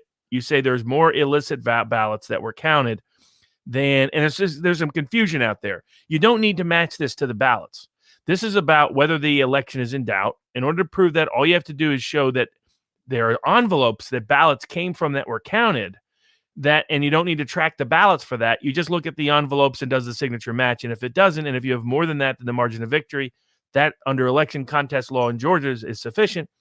And how they did in Arizona is they said, we'll do a random sample that's statistically significant, and we'll accept that as evidence, which was, by the way, a good precedent for a wide range of reasons. I mean, that can be cited for future cases, future contests. It gives evidentiary validity to your methodology and Matt Brainerd's methodology, which is the same protocols, especially when you contrast it to what the Nevada judge said, which was basically you have to track down all 100,000 people. That's not possible within 3 days. Right. To prove whether or not they were voters legally or not. But so you have a right to it there. Secondly, you can actually, as part of an Open Records Act request in Georgia, where they actually have a 72-hour time frame to respond, you can request your local county, local precinct, or any other county or any other state officials records in this regard. You can request proof of the signature match. You can request whether the verification procedures were utilized. You can request who signed it, because that's the Georgia law requirement, is that an election official who does the review is supposed to put on the envelope or on some note related to it or in a separate log when that envelope came in, that they checked it, that they confirmed it, when they confirmed it. That should be easily and available, and you should be able to look at the signatures yourself. That's all digitized there. You can also request, of course, the ballots, the publishing of the ballots as part of an Open Records Act request. Yeah, that's our next step. That's our next step, actually, for us, because at some point, Robert, I mean, off of what that was independently reviewed, right? So our record that we sent, and we wanted someone to take have fresh eyes and look at this. And you're talking about almost 12,000 records, right? So the next step, I'll just tell you what came back here. It's like a double blind. So we pulled it blind and random, and then got those records from a random sample, and then to check our work, they did so it's like double blind. They pulled random off of what we did. And that came to about 117 records. So, right, for their subsample. Okay. Of those, a little over 94% had a death date that was reported, were identified as having applied for, sending, and submitted a ballot. Only 3 of those, or 2.56%, were identified as applying for and sending a ballot, but no ballot received date was reflected. Okay. So maybe, but still it should tell you, like you said, there's some people who they signed for it. We want to know who is on there, because there's a clerk. There's, especially in Michigan and Georgia, there's a little box, like Robert is saying, they have to sign and say that they are the ones who handled that. There's no way, Robert, that all of this could have gotten by without them turning, at the very least, turning a blind eye, at the very least. I mean, that's who the focus, like rather than all the Dominion stuff, the focus should be subpoenaing those witnesses. That's right. Because I guarantee you're going to get them on the stand and they're going to admit they didn't do a signature match of any meaningful type. Secondly, find the most egregious examples, whether it's through the Open Records Act request or the election contest, however it's done. Find the examples like going to your Michigan Secretary of State being corrupt. The Michigan Secretary of State issued one of the most laughable signature match standards ever, because during this they were threatened with lawsuits, so they issued guidance, and their guidance was if it clearly matched. They gave examples where there were 2 identical signatures, and they're like, "This is a match, yeah, no duh." And then they gave 2 examples that were merely questionable, not to be rejected, just maybe take a second look.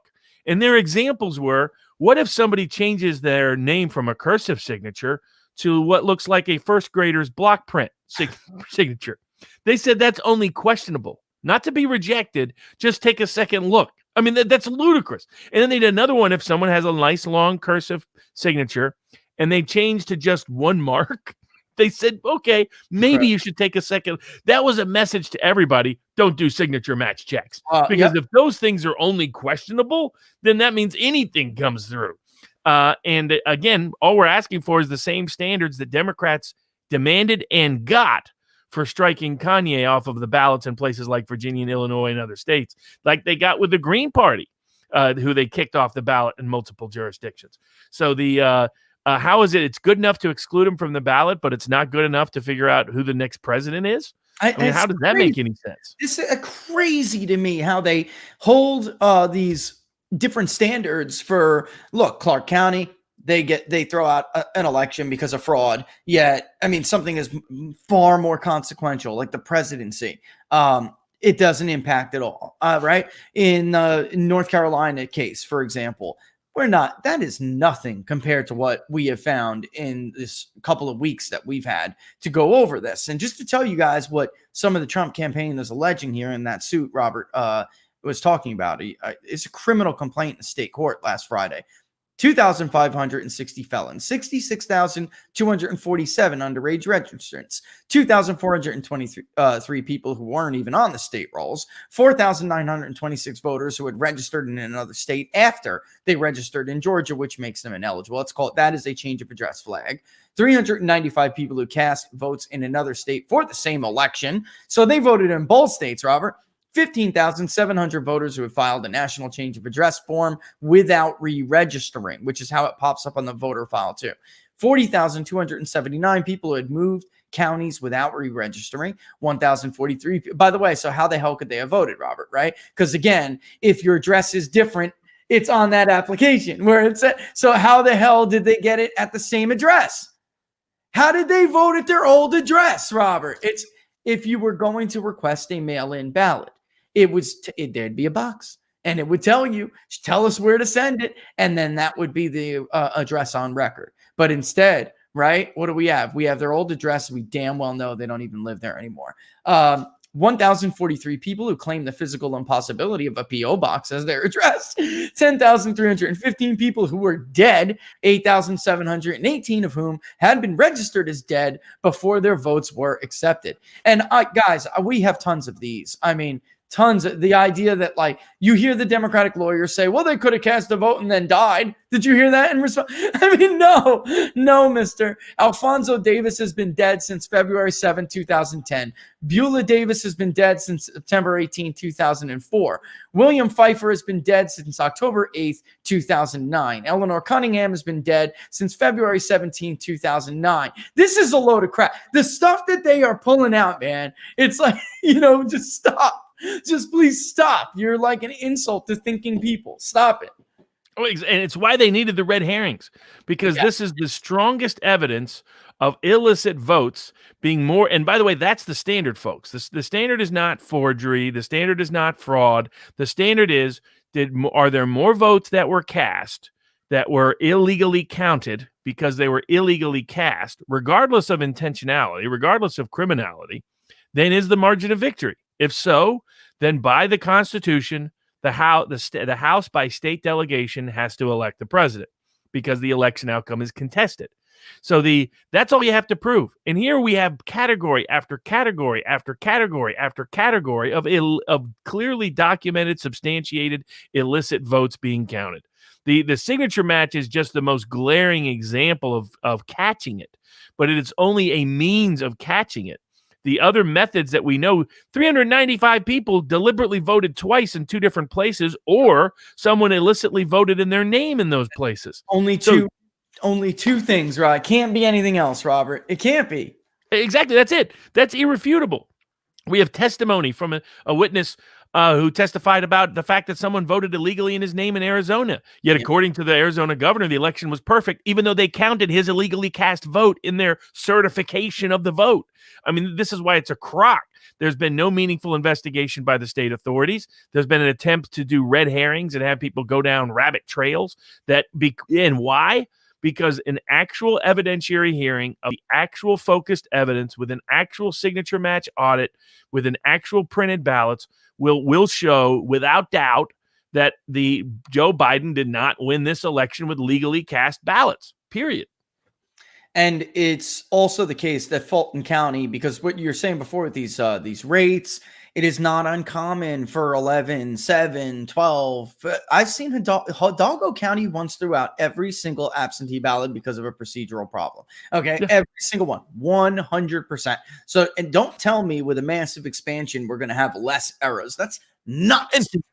That's not what the New York Times said in 2012. The New York Times said there was a consensus of election experts that, in fact, as absentee balloting increased, fraud would occur. Because remember, here's my other big problem with absentee balloting: it's no longer a secret ballot, unless you have a witness notary requirement and you have strict chain of custody requirements for that ballot. It's no longer secret.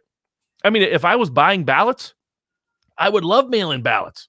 I would just show up, say, here's $20, give me the ballot. I'll take care of making sure it gets counted the right way.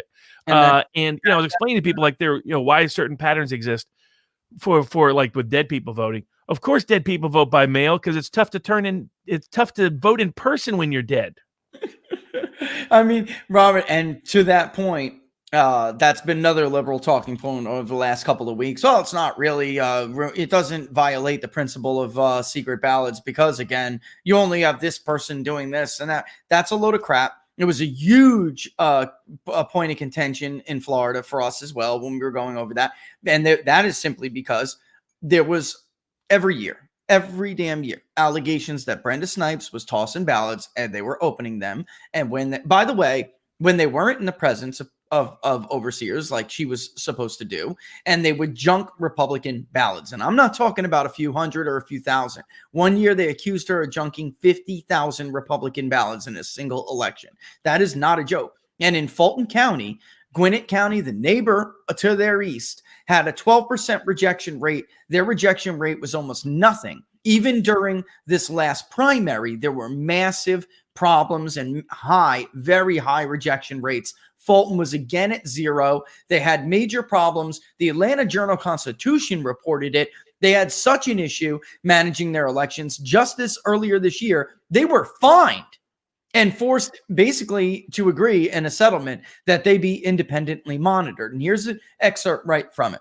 To avoid the fine, Fulton must maintain verifiable levels of operational competence by properly processing absentee ballots, keeping a force of 2,200 properly trained poll workers, providing at least 24 early voting sites, striving to process 100 voters per hour at any site, having a technical support staff member at every site, creating a post-election audit. The consent order also requires Fulton to regularly update the board on its pool of poll workers. The issue in the consent order requiring the most negotiation was over an independent election monitor. They agreed on Carter Jones, who spent time in Africa. That's what we were talking about last week, helping countries improve their elections. They didn't even do a damn bit of this, Robert. No. I mean, and it was systematic how they approached it at discarding the guardrails. And again, the best evidence for that is they won't print the ballots. They won't allow a signature match audit to occur. If there's no, and they excluded monitors, and they won't tell us whether there's more votes than voters in a precinct. So, these are basic protocols that are required for any clean election, any transparent process to occur, and it did not occur in Georgia or anywhere else. Yeah. And so the only reason to go that route is if there's a problem. So the don't get distracted by the red herrings of, you can't prove that everybody was a forgery. You don't have to. That's not the evidence is in their possession and custody, not in ours. We can't know what the signature match looks like because we haven't been allowed to audit it. So as Professor Turley explained, that's not how evidence works in an election contest. When they possess the evidence, they should produce the discovery, or they get an adverse inference against them that, in fact, that the signature match would show what, again, the only signature match that's been done in Arizona showed, the Democrats' own expert, 11% mismatch. That's how many the employees missed. They missed 11. They said, and that's because they're not really matching the signatures. Everybody knows they're not really matching the signatures. Robert, that's why you're not seeing any live witnesses. You'll see that now. You'll talk about him in a second. Gabriel Sterling out there pushing a bunch of nonsense, pushing fabricated numbers, lying to people. He's the undersecretary of state, effectively. And you can get into his political history. His representatives lied to me repeatedly when I was down there. So, and lied to other people repeatedly when I was down there. So why don't you tell people about Gabriel Sterling, who other members of the media are trying to pretend is a Trump supporter? Yeah, no kidding. Let's do that. And real quick, just to answer somebody, that overseer was literally on his phone at sometimes and snoring at others. He was out cold in the corner of the room doing nothing. But even when you get these like Robert has said so many times, made the comparison to Jackson, that really one of the biggest problems Trump has is that he doesn't have an infrastructure, a machine. He doesn't have a machine to support him. And you have these other tools that the media pretends to be Trump supporters. This guy, and I did this after you went after him, Robert, right? And you're like, it's such a damn fraud. Wait a minute, let me go back so we can get to it. So Robert says, you're such a damn fraud, Gabe. Oh, here it is. So the 90-second video of a lecture. So he's trying to use the fact check that Molly destroyed in that article I was just reading from to you. All right. He is pushing this fake fact check as a reason why nobody should be taking that video seriously. And Robert says, you're such a fraud, Gabe. When are you going to publish the ballots as your office promised when you gave $106 million to Dominion? When are you going to allow an audit of the signature match as your office promised for weeks through your lawyers? And that's where Robert is pointing out that he's a liar. This is a liar, this man. And I wrote right on top of that. And I had, somebody send some of Gabriel's stuff to me. That's how I got on his trail. He sent it to me and was a friend was like, did you know this guy hated Trump like this? And this is nothing. I was just trying to show this because it's 4 years ago. So I said a not so in-depth search through Gabriel Sterling on Facebook shows just how much he thought about stopping Trump, in quotes, in Georgia for years. And this is April 4th, 2016. All right. And we can go, he lost Clinton by 11 points. Right now, Trump is losing women to Hillary by 23 points. There is no way that deficit can be fixed. Trump cannot win. Therefore, he should not be the GOP nominee. Hashtag never Trump. All right. Tomorrow is an important day here in Georgia. I remind you again, regardless of whoever your candidate is, to stop Trump. You need to vote for Marco Rubio. He is the closest to Trump in the polls here. This must be about stopping Trump. And guys, I just did that to show the history of it. And because it was one of the first two that somebody had sent me because it went back that far. This is a guy. This is a very typical uniparty Republican, can't stand the president. And in fact, I have my things up. In fact, not only can he not stand the president, Robert, he has been a never Trumper this whole time. Oh, yes. There was no doubt about that when I was down there. And technically, by the way, the Secretary of State's lawyers were supposed to be representing the Trump campaign. So, I mean, that's how this, unraveled and went the direction it went. So you had these conflicted lawyers, many are all part of the never Trump at least at some level in 2016, now in integral institutional roles, and shock, they're busy undermining Trump. So it's extraordinary, and it's now the governor. He's just a coward. He's Lionheart from the lion from Wizard of Oz. That's who he is. But these other people are just institutionally corrupt. There's another guy named Justin, corrupt. Yep. There's a lot of these people. The Secretary of State's office are corrupt at least, and not willing to do their job and not doing what they said they would do. So and this was easy. I mean, this wasn't hard to do a signature match check out of the gate. It wasn't hard to do to publish the ballots. They chose not to and lied to the world for weeks about what they were going to do. Because that's what like the whole point of a canvass protocol is that you start off by canvassing the ballots. Part of that is you make sure that the signatures match. Part of that is you tell everybody, here's our total number of ballots in each category. That's right. Yeah. Before you start counting them. What you don't do is wait for everybody else to count ballots and then report how many ballots you have and then keep changing how many ballots you have to magically meet the number that you need for Biden to prevail. And they only ran out of Biden votes when they got enough. Well, they only ran out of ballots when they got enough Biden votes. And then we see the New York congressional district happening right in front of us. Yep. I mean, just today, 11 more ballots found in a drawer. I mean, after finding 55 in a closet the day before. I mean, when's the next one going to show up? In the trunk, under the seat? Robert, in all of these cases, you could look at them right here. I mean, look at Pennsylvania the day after. 52. Trump had a 5-point lead already. There were more votes cast than there were in 2016. We're already past that point, and they're estimating that there's no more than 14% left of the vote. Understand what I just said to you guys. He flipped a 5-point margin to a point with less than 14% of the vote remaining. Do you understand what I'm saying to you? And by the way, a lion's share of that already been supposedly counted in Allegheny and Philadelphia. Basically, every vote from 2016. I mean, almost, damn near. And it was shaping up in Pennsylvania, for instance. We asked, how much do you have? We got every single state, every, interesting battleground state. We got the total number of absentee ballots that were requested, the total number that were returned by election day. So end of gate, right? And then we knew there would be some late arrivals. But in Pennsylvania, folks, they're trying to tell you that basically 40% of the total that took 2 weeks to amass suddenly showed up right at the last minute and then a couple of days after. But no, they weren't late arrivals. We just hadn't had a chance to process them yet. Guys, it took 2 weeks to amass 2.4 million, and yet about 700,000 more showed up. It looks like about 200,000 in Philadelphia were unaccounted for. Almost 100,000, Robert. They told us from their mouth they had only 6 and change total. Not only. And this was, and for the focal point that some have misunderstood is the idea that there's a focus on a particular voter groups. That isn't the case. It's that these are counties that are controlled by people with a history of irregular election activities. So that's the issue. Like that's where like there's been focus on Detroit or the city of Milwaukee.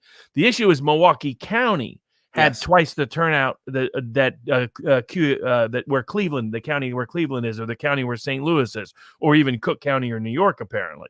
So the comparable demographic counties did not show the level of turnout. Now, they got those votes out of the inner suburban parts and the sort of what I'm calling the strip mall parts of those counties. But that doesn't change the fact that there were still unusual reporting with these counties. It doesn't change the fact that there was, at least in some instances, I mean, for example, last I checked, Wayne County ended up with 4 times the increase in Biden votes than Cuyahoga County, where Cleveland is. Yes. It didn't come from Detroit. It came from the other parts of Wayne County, but that doesn't change who was in control of the vote counting in Wayne County, and it doesn't change the fact that there's still an unusual turnout pattern. And again, this happens all across the country. We're seeing similar areas vote with different outcomes, and almost all the increase in turnout goes to Biden votes in ways that shouldn't happen if it's natural, if it's organic. And we would see pivot counties go based on the demographics of some of these areas. This is maybe perhaps the one anomaly that I just can't let go of, right? No matter what, just looking at elections, as long as you do, Robert, if Vigo County, Indiana starts to look bad or shifting in one way or the other, a party's going to have a problem. Right. And in fact, we saw that in 2018. We could look at Kentucky early in the night. You and I spoke. We were like, oh, it's going to be a bad night for Republicans. You could tell right away because those counties. So you're telling me a year and a half, 2 years later, something magically changed. And in a place like Philadelphia, there's no growth. There's no population growth in these areas. So what the hell are they talking about? If it was, Atlanta metro areas, there is growth there. Dallas, Fort Worth, there is growth there. I mean, so that some of that you can see. What you can account for is Milwaukee, where there is not, Philadelphia, where there is not. And in fact, Trump did better in Philadelphia, 7 points better, 8 points better. So and look at Kings County and look at Queens. I mean, it's definitely, and that's the other aspect. I mean, there's the consistent pattern I found is, at least so far, and it's preliminary. It's preliminarily done, is that I was trying to figure out why did Biden's margin improve in compared to, say, a comparable county in a comparable state, or even within precincts within a county. And the only pattern that I found so far is that Biden didn't improve his margin amongst the same 2016 turnout level. Where his margin went up is because there were a bunch of extra votes counted. Right. And the question is, how does that happen with people that are next to each other that are similar demographically? Historically, that's been evidence of fraud. So maybe, the neighborhood over here decided to vote all by, have an increase in vote by mail, but this neighborhood doesn't. I mean, that's just historically unparalleled. So it doesn't really make sense. And then the second aspect of this is population growth can explain part of Atlanta's growth. It doesn't explain the scale of it, and it definitely doesn't explain the Biden flipping. And so, especially, how did Trump do better in Manhattan, which is what these Atlanta areas are supposed to be mirroring?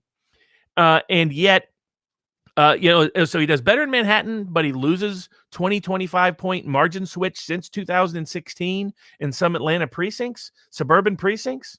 That isn't making sense. So again, possible, but it is a statistical anomaly that historically has been evidence of prima facie evidence of fraud or irregularity. And again, if there was no fraud, everybody would be happy to do signature matches and publish ballots and print the poll watching books that showed no more votes than voters. They're not doing any of the three in any of the states. Yeah, I can't let go of those. I just can't let go of it. Kent County, but not Macomb. I don't know. Even in states that have stricter guidelines like Florida and Ohio, Trump gains. That's right. And yet he loses ground everywhere else.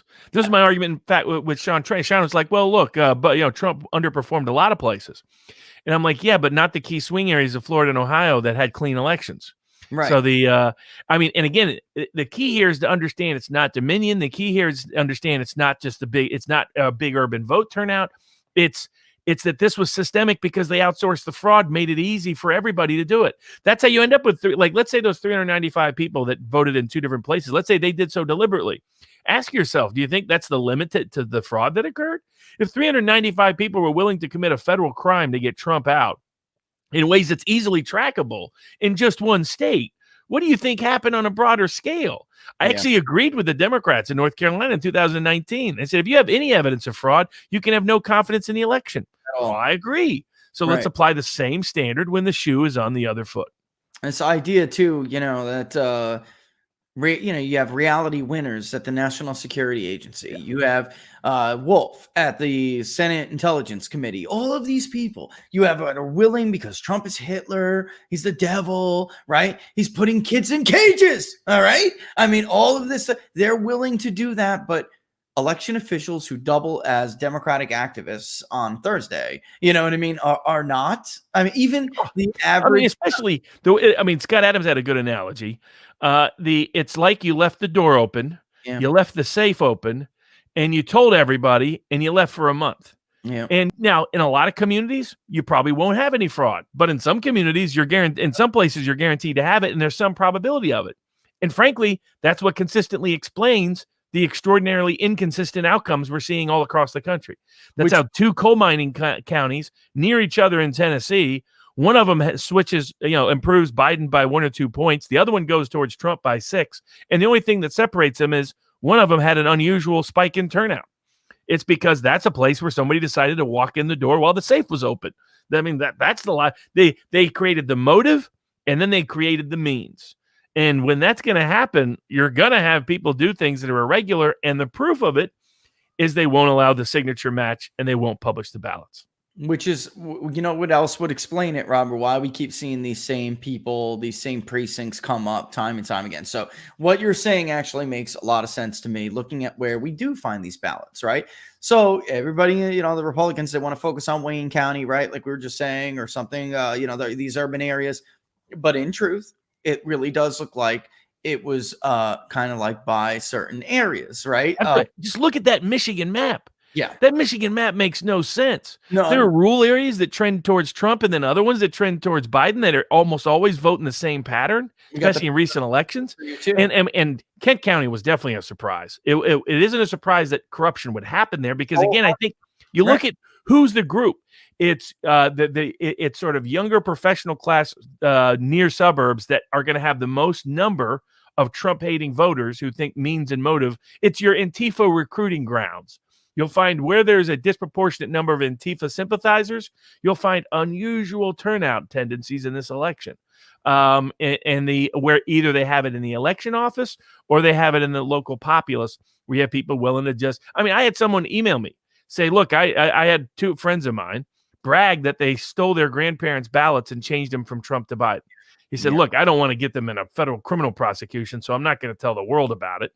But he said, he goes, my guess is I'm not the only one who knows this. And I'm not the only, my friends are not the only examples of that occurring. It's the problem with one dead person voting is too many, because do you think they only stopped at one illegal ballot? I mean, really? No way. No chance. And look at this. In Kent, are you ready? Prior to being selected as the city clerk, Ms. Hondorp served as the Byron Township clerk from 2000 to 2018. I mean, this is who is this guy? He's a career bureaucratic clerk, all right, who wants to be high society. I mean, just listen to this. During his tenure at Byron Township, he was selected as the 2010 Michigan Association of Municipal Clerks Township Clerk of the Year. In 2012, he served as the president as MAMC. He also served as a trustee in Byron Township from 96 to 2000. He's a member of the Rotary International, the County Clerks Association, a life member of the Michigan Association of Municipal Clerks, the International Institute of Municipal Clerks, the Byron Township Fire Department, and the Van Sinkle Fine Arts Foundation. I mean, you're really getting this. And the best example of this, folks, is our top law enforcement and national security and intelligence officials were willing to spend years lying and committing crimes to overthrow the president. I know. So do you think a clerk who wants his ambitious clerk wouldn't do the same? Not only that, what example did they see? If you're out there and you want to undermine Trump, if you get caught, what happens? You get a professor's gig at Georgetown. You get a gig on CNN. You get richer, you get wealthier, you get more status because you helped to undermine the horrible Hitler. So this is the nature of it. I mean, they gave him the means, they gave him the motive, and they'd already showed him chances of getting caught were real small. And that even if they did, they'll probably get a promotion. And Janice Winfrey, I was just going to say, and Janice Winfrey, what we also saw was a nice little link in Detroit CBS local. She wants to run for Congress. So what a great way to get some backing, right? I mean, just this is the whole damn thing just smells so bad. And there's only one thing that really links it all together. And by the way, Kent County only flipped because of the late arriving ballots. That's what happened. Late arriving, mail-in balloting. That's the combination. That is it. I mean, because I like when I was tracking it beforehand, it was like the young voters, certain demographics were not showing up. Now, African-American voters did not show up. But somehow key Democrats, their mail-in ballots only showed up on election day. Yep. And in some places, somehow the ballots didn't get processed until the next day or the day after as having arrived. And then you have anomalies like what they're reporting in Detroit. I mean, apparently they just let all the chain of custody rules go out the door. So it's not only let the rules go out the door in terms of who could cast a ballot, but let the rules go out the door for how the ballots would be counted and kept. Because when you have rental trucks and random people transporting ballots, that's an invitation to problems. Yeah. And then you have the report of the Thomas More Society whistleblowers that said they were taking ballots from New York into Pennsylvania. I was going to ask you what you make of that, because in fact, Robert, I mean, he's talking about ballots that were arriving, and there's others with him as well. When we are looking at some of these ballots, the ballots that are being recorded, the dates that are being recorded, some of them all seem to have right around the same period, right around the same time. That it just, I don't know. It's and what for what reason would there be ballots coming across state lines like that? I just don't get. There's no good explanation for this. There's no good explanation, no matter what this new fact checker, who by the way is a fact checker for some communist Chinese, bite dance. That's where Facebook and Google got this. This gem called Lead Stories that keeps jumping on the bandwagon now. Look at the latter is the Beijing-based and Chinese Communist Party link company known for TikTok. Not even joking. I mean, you got to be kidding. And there's no matter what they say, Robert, ballots do not belong in suitcases. The way you could get replacement ballots, the way you could get contaminated ballots, the way you could get ballots that should have been spoiled but were tested by the machine and left around is if you don't have clean chain of custody. So it's the reason why chain of custody is so critical. And so chain of custody means that from the time that ballot shows up, everybody who marks it or looks at it or identifies it or reviews it or physically has any custody of it or control over it, that person is all those records are supposed to be kept. And you're not supposed to have any risk that any questionable ballots come in. Now, this is actually the risk of some Dominion technology. Like the way the paper ballot's supposed to happen is you order a certain number. They have barcodes and usually serial numbers on them. And you keep strict inventory. Okay, this county ordered 10,000. Okay, we received them on this date. They were placed in this location. We sent out X number of ballots. Now this was always the problem, as you point out, with mass mail-in balloting. Yep. Ballots are the currency of election, and we were doing it like it was Floyd Mayweather at a strip club. Letting it rain. He's let the rain. He has let the ballot. We let the ballots rain all across the population for anybody that had any means or motive to commit. We gave them the means. Anybody had the motive to commit fraud. Here's all the cash. Come and grab it. And look at what happens if you just drop a bunch of cash into any place. Do people go to rush to pick it up to give it back to you? I mean, there's going to be a certain percentage that go and take it and run. So that's humanity, and we unleashed that. Which is laws, Robert, not because we're good. Yes, of course. Exactly. That's why we have these rules. That's what laws are for. Yes. Laws are for the recognition that human nature doesn't always act in a good way towards the rest of civil society. And so the first check was who had access to the ballots in the first place, which we undermined. But the second one was at least once the election office gets it back, we have clean chain of custody. Now, the other way chain of custody was supposed to be maintained is how it came back. It was supposed to be witnessed. You give it to the mailman or you hand deliver it to the election office, and that's it. And the mailman, does the scan. It's kept in a scan file at the U.S. Postal Service for a certain period of time. Those scans, frankly, should still be available unless they've been busy hitting the delete button somewhere over there. And so that you can track it, you should have a GPS tracking number on these. And so everybody can know, everybody who ever touched that ballot.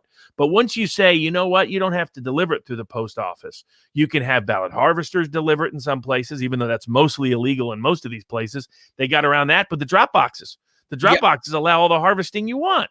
Yep. And so they're supposed to have cameras on those drop boxes. There's ways to get around that. That's not the hardest thing to get around. So but now it appears that once it arrived, they didn't maintain clean chain of custody records. And that's how you have things like huge suitcases sitting under desks. That's not the definition. Like, what should happen is it goes into a secure room and inventory. It stays there until it's removed. You maintain it just like you do evidence for the police, because it has arguably more power than evidence does in a criminal case. Logs for when people touch or move it or get for any purpose whatsoever. You know? Don't have random guys showing up in trucks, rental trucks, saying we're here to pick up. I mean, it turns out, just like New York, it turns out that more things fall off the truck than just mink coats and TVs. It turns out ballots can fall off the truck too. So they use the New York port delivery mechanism in order to do our ballot distribution in places like in Detroit. I mean, you can't know better than, hey, you know what? Let's wait until 4 a.m. to count them, and let's have the guy driving the rental truck bring him in through the back door. Nobody will think that's weird.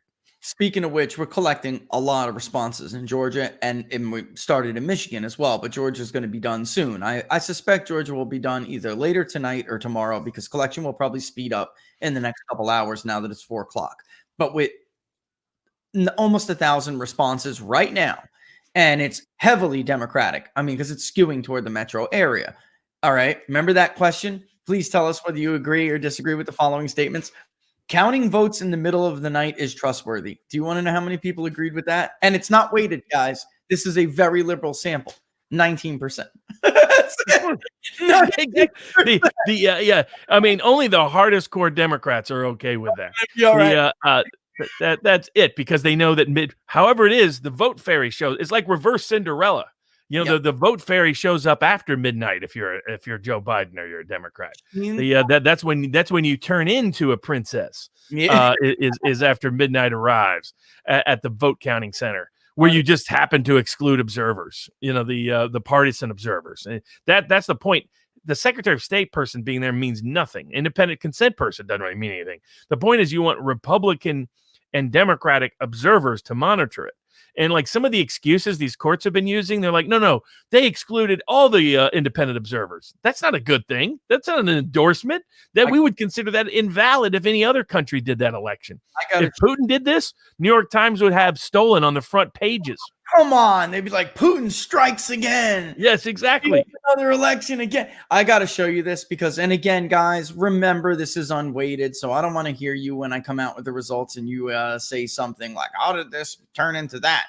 It's unweighted. But just look at this. It's heavily female, which Georgia supposedly was the electorate this time around, which is also an anomaly, Robert, since most of the places were more male.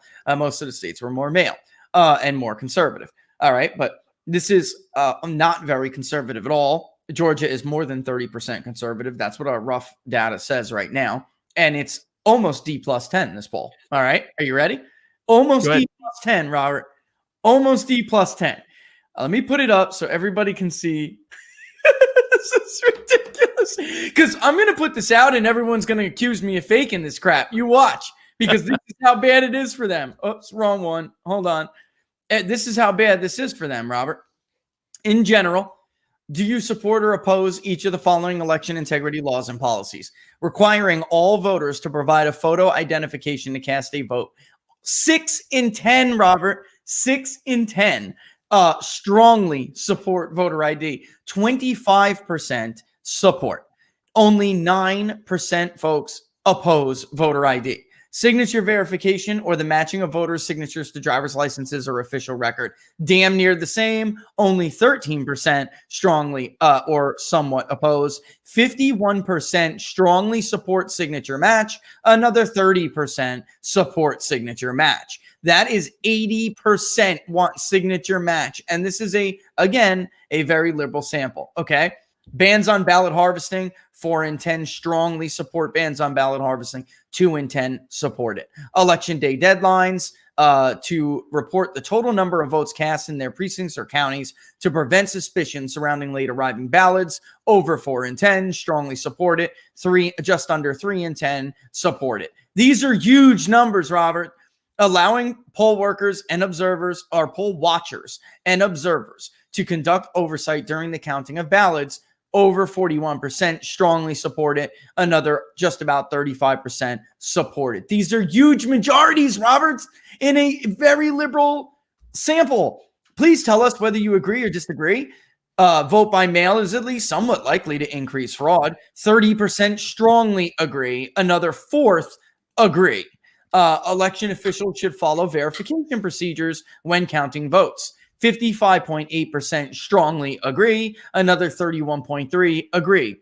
Counting the votes in the middle of the night, like I told you, is trustworthy. 19.9%. That's terrible. All right. And then, of course, 21% disagree and another 16.4%. But I suspect this is because of the liberal thing. When it's weighted, it probably will lopside more than that, because it's probably disproportionate that Democrats knew where I was going with that question. So some of them did anyway, at least high interest people did.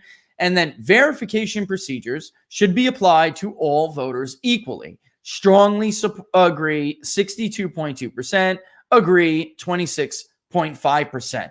But get this, and actually, let me see where, if I missed something. That's free and fair can be. 45% say, yeah, they can. Can it be free and fair if poll watchers can't?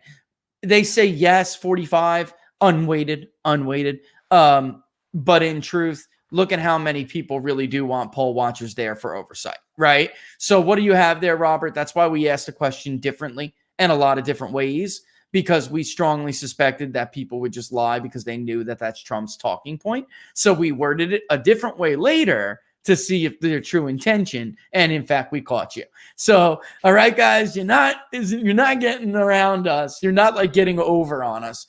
Get this though, and this should tell you why the electronic ballot thing is a loser. Okay, or the electronic machine thing. This argument about machines. People have a hard time wrapping their minds around certain things. They don't like internet voting at all. All right. They don't like the idea of internet voting, which means somebody like me who would argue, like, how if a union or a corporation comes to us and they say, hey, can big data poll? We have a board vote, we have an investor vote, or we have a membership vote for a union. Can big data poll conduct a proxy vote for us in secret? We do in fact have software to do that. And everybody gets a unique password. We get the last 4 of your social security number. I mean, it's like we took the model that the veterans ID model, ID Me, right, used through the Department of Defense, vets.gov. We took that model and used it. All right. So it's really secure. But Americans in Georgia don't think so. So internet voting is not good in their minds. Paper ballots and electronic voting machines are the most trusted. So it's a little hard to make this argument in Georgia against voting machines because people don't think that's where the fraud is coming from. Look at what I just read to you guys. They believe that people did not look at the ballots correctly. So here, the least trustworthy is internet voting. When you flip the question, a majority in the raw, unweighted responses, a majority says internet voting is the least, has the least election integrity. In this very liberal D+10 sample, look at how many people in the raw say that ballots were counted with mismatched signatures.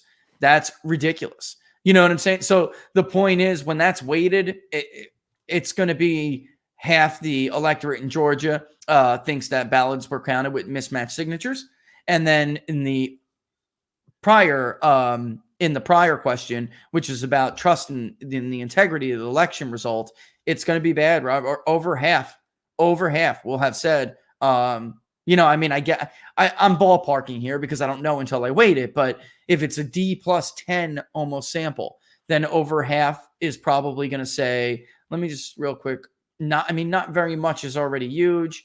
That's already 1 in 5. It's probably going to be about 47% have not very much confidence. So that's horrible. That's I horrible. mean, it would be a record-setting level. I mean, you could see it building up to the election. It is, yeah. So it's not a surprise. But I think what that confirmed, and that's where if they allowed an actual signature match, and then what I've been advising people is when you get a signature match, whether it's through the records request or anything else, and you get something that clearly doesn't match, it just needs to be highlighted. That's the one visual that hasn't come out yet. Yeah. Get some signatures that ordinary people will look at and be like, how in the world did they say those signatures matched? And broadcast them to the world. I was encouraging the Arizona people to do that. I hope they still will do so. But because that's where people would be like, oh, okay, this is a serious problem. Because you have probably, the almost half already believe so, just because a signature match audit hasn't happened yet. Once they actually see some of these signatures, they're going to realize, okay, no. I mean, that's when they did like a real voter roll check years ago in Nevada.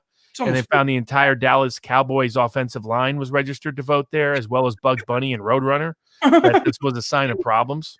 So they need to find similar examples like that and hammer them home so that the court of public opinion gets it. And it's while it's still a long shot because of the institutional opposition to Trump, it's still a shot, particularly if they really pursue that this week. Yeah, and I gotta tell you, I hit the mute button. I gotta tell you, I didn't want to show people. I'll show you later after. I didn't want to show people the vote total in the raw because people just get confused. I stopped doing that after Florida. I think one of those states because people were just confused. They were like, I don't understand. It was this that thing. Waiting. All right, it's not that region wait. I'm not going to help everybody do their job. Some guys came pretty close. The rest of them were just nowhere to be found. I mean, Nate Cohen thought Joe Biden was going to win Ohio. I thought he was going to win Iowa. I mean, we're going to basically say that he's the worst pollster of 2020, but not because he was the worst margin, but because he did so much. He was everywhere, and everywhere he was wrong.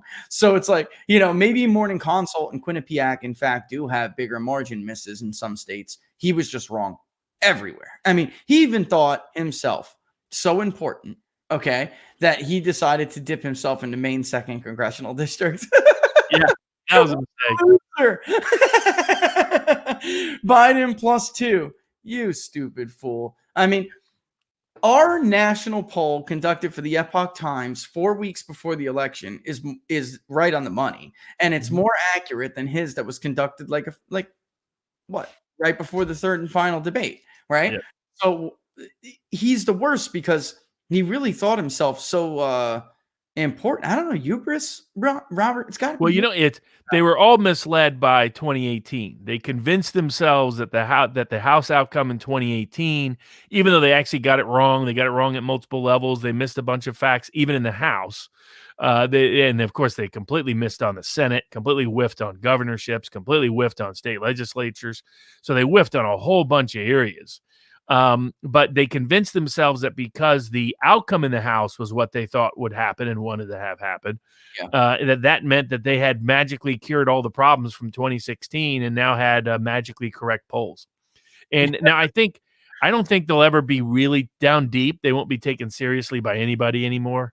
I mean, even members of the media won't really believe him anymore. They'll try to promote their false narrative still.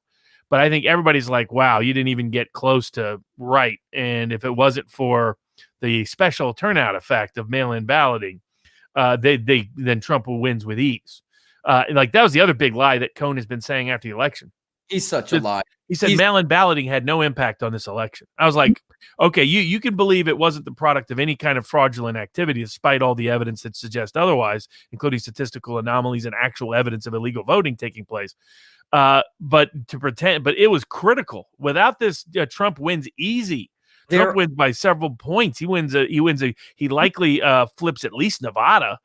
Maybe not New Hampshire or Minnesota, but at least Nevada. Yeah, It would have been closer in both of those states, but for mail-in balloting. So the idea that mail-in balloting had no impact is a joke. Oh, It was the entire election.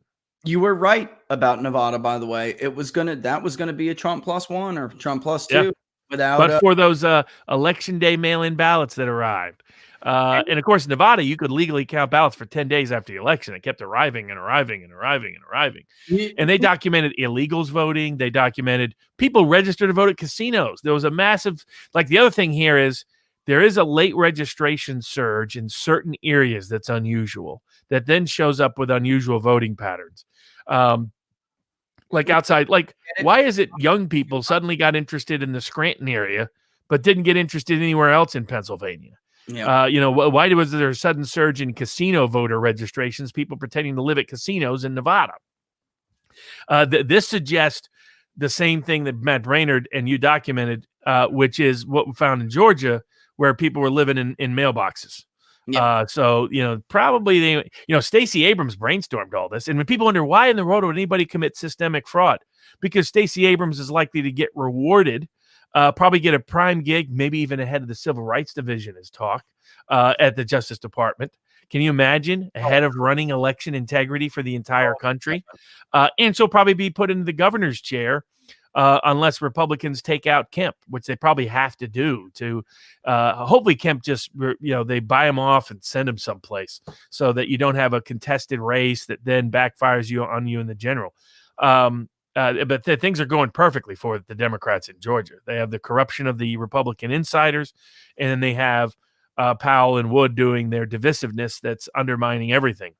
There's so much evidence right in front of your face, and you don't need to do this. And with Stacey Abrams, Robert, for people who don't know the backstory here, she's been at this for a while and has wanted this for a while, and in fact took millions of dollars from people when she was running for governor and even before. And she convinced white liberals, rich white liberals, that all they needed to do was basically run voter registration drives, because and that didn't work in 2018. It proved that it wasn't enough. But that was never her goal.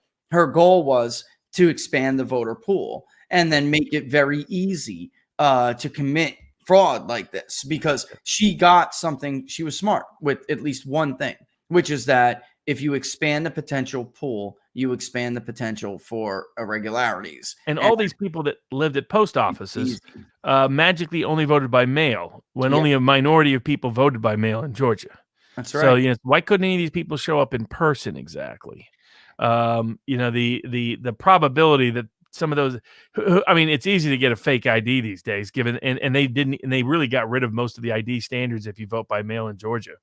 So you're just supposed to have to produce it for the initial registration, but you get a lot of suburban complicit counties that are willing to play ball, that are getting money from Zuckerberg to help facilitate all this activity, and Abrams getting all of her. Abrams made Georgia the exemplar. Yeah. And it almost worked in 2018. If she got within the margin of fraud, she would have likely won. And then by the way, but she never filed an election contest, by the way, which was an example that she didn't want real evidence digging to take place. Well, we did find, because we're using Fulton, we have to go back a couple of years to compare certain things, right? So in Fulton County, not any other year except for this year and the year before, but this year was worse. There are a ridiculous number of votes that were canceled, that are absentee ballot votes that were canceled because the voter walked in on election day. And folks, what that tells us, very plain and simple, is that somebody filled in these ballots ahead of time. And then, with the idea that maybe this was a loosely connected voter who was not a high participation voter, who very well was likely not to show up. So on election day, they came to the they came to the polling station and then found out when they got there that somebody cast a vote for them already. And they claimed that they did not vote. There are loads of them. So many we haven't even scratched the surface. But and that was 18, and their rejection rate in 18. This is why, going back to that report from the Atlanta Journal-Constitution, they had problems before. Robert, they used 18 as a dry run. They didn't reject anything. Also, this showed up in House races. like in the House races, Democrats flipped. They had about a +3, +4 turnout edge, Yep. whereas whereas elsewhere they didn't. So like somehow they magically got exactly the number of votes they needed to just get over the top in a bunch of key races. And the same thing happened here. I mean, we have just enough in Arizona, just enough in Georgia, just enough in Wisconsin, just enough in Pennsylvania, but particularly Georgia, Arizona, and Wisconsin. How did that happen? I mean, it's quite straight. Like that's not even movement either. In other words, the nationwide Biden improves about 2 points on Hillary, but he had to improve by 4 points in Arizona, and that's almost the exact margin he improves by. He had to improve by 5.5 in Georgia, and that's almost the exact margin he improves by. He had to improve by a little more than 1 in Pennsylvania. That's the exact margin he does by. Needed to improve by about 1 point in Wisconsin. That's about the exact margin he does. Even though these are different states with different, getting the magic number like that is quite impressive. And to answer somebody's super chat question about mail-in voting and the impact it has had in the past, the expansion of mail-in voting up until this year, which was a rapid, and I mean vast, we've never seen anything like it. But in the past, we had those states like Arizona and Florida and others, and mail-in voting did not result in an influx of new voters. It really did not. And in fact, Nate Silver himself wrote about when he was trying to dispel myths about fraud in mail-in voting. He wrote that there's no evidence that mail-in voting leads to new voters and because the point was what Republicans were trying to say, you rapidly expand mail-in voting, you're going to have more votes. It's going to inject into the system. It's going to get chaotic. No one's going to be able to verify them. And Nate Silver said there's no evidence that actually helps Democrats. So how could there be no evidence all these years that it doesn't help Democrats, right? It doesn't lead to some new magic hidden Democrat vote that wasn't showing up before. And it went from that to this to 85, 95 chunk drops for Biden. I mean, it's just never does that stuff happen, folks. It just doesn't. I mean, never. Yeah, exactly. Again, it's a historically unprecedented election at every single level.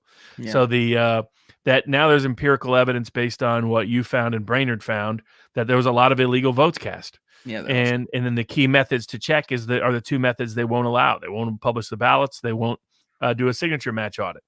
And so at this point, there's not really, in my view, much evidentiary doubt. There's a struggle in the court of law and struggle with the court of politicians. For various reasons, primarily institutional opposition to Trump. He needs to build, the book behind me, The Liberty and Power about Andrew Jackson. Yeah. If Jackson had won in 1824, we probably never get Jacksonian America. Yeah. We only get it because he was forced to create a real infrastructure that backed him, including working man's parties in the North that brought in the greatest economic and political expansion of power for the largest section of the working class that had happened in world history, arguably. Yeah. At least granted, it didn't reach certain populations, but it still was a lot more populist and a lot more pro-working class and working people in American.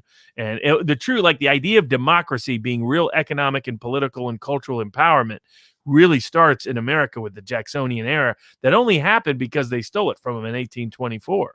So that's where I think Trump has wisely figured out he's got a lot of institutional opposition and it's a bit of a Hail Mary. And I've called it a Doug Flutie Hail Mary, so it's above average Hail Mary, but it's still a Hail Mary.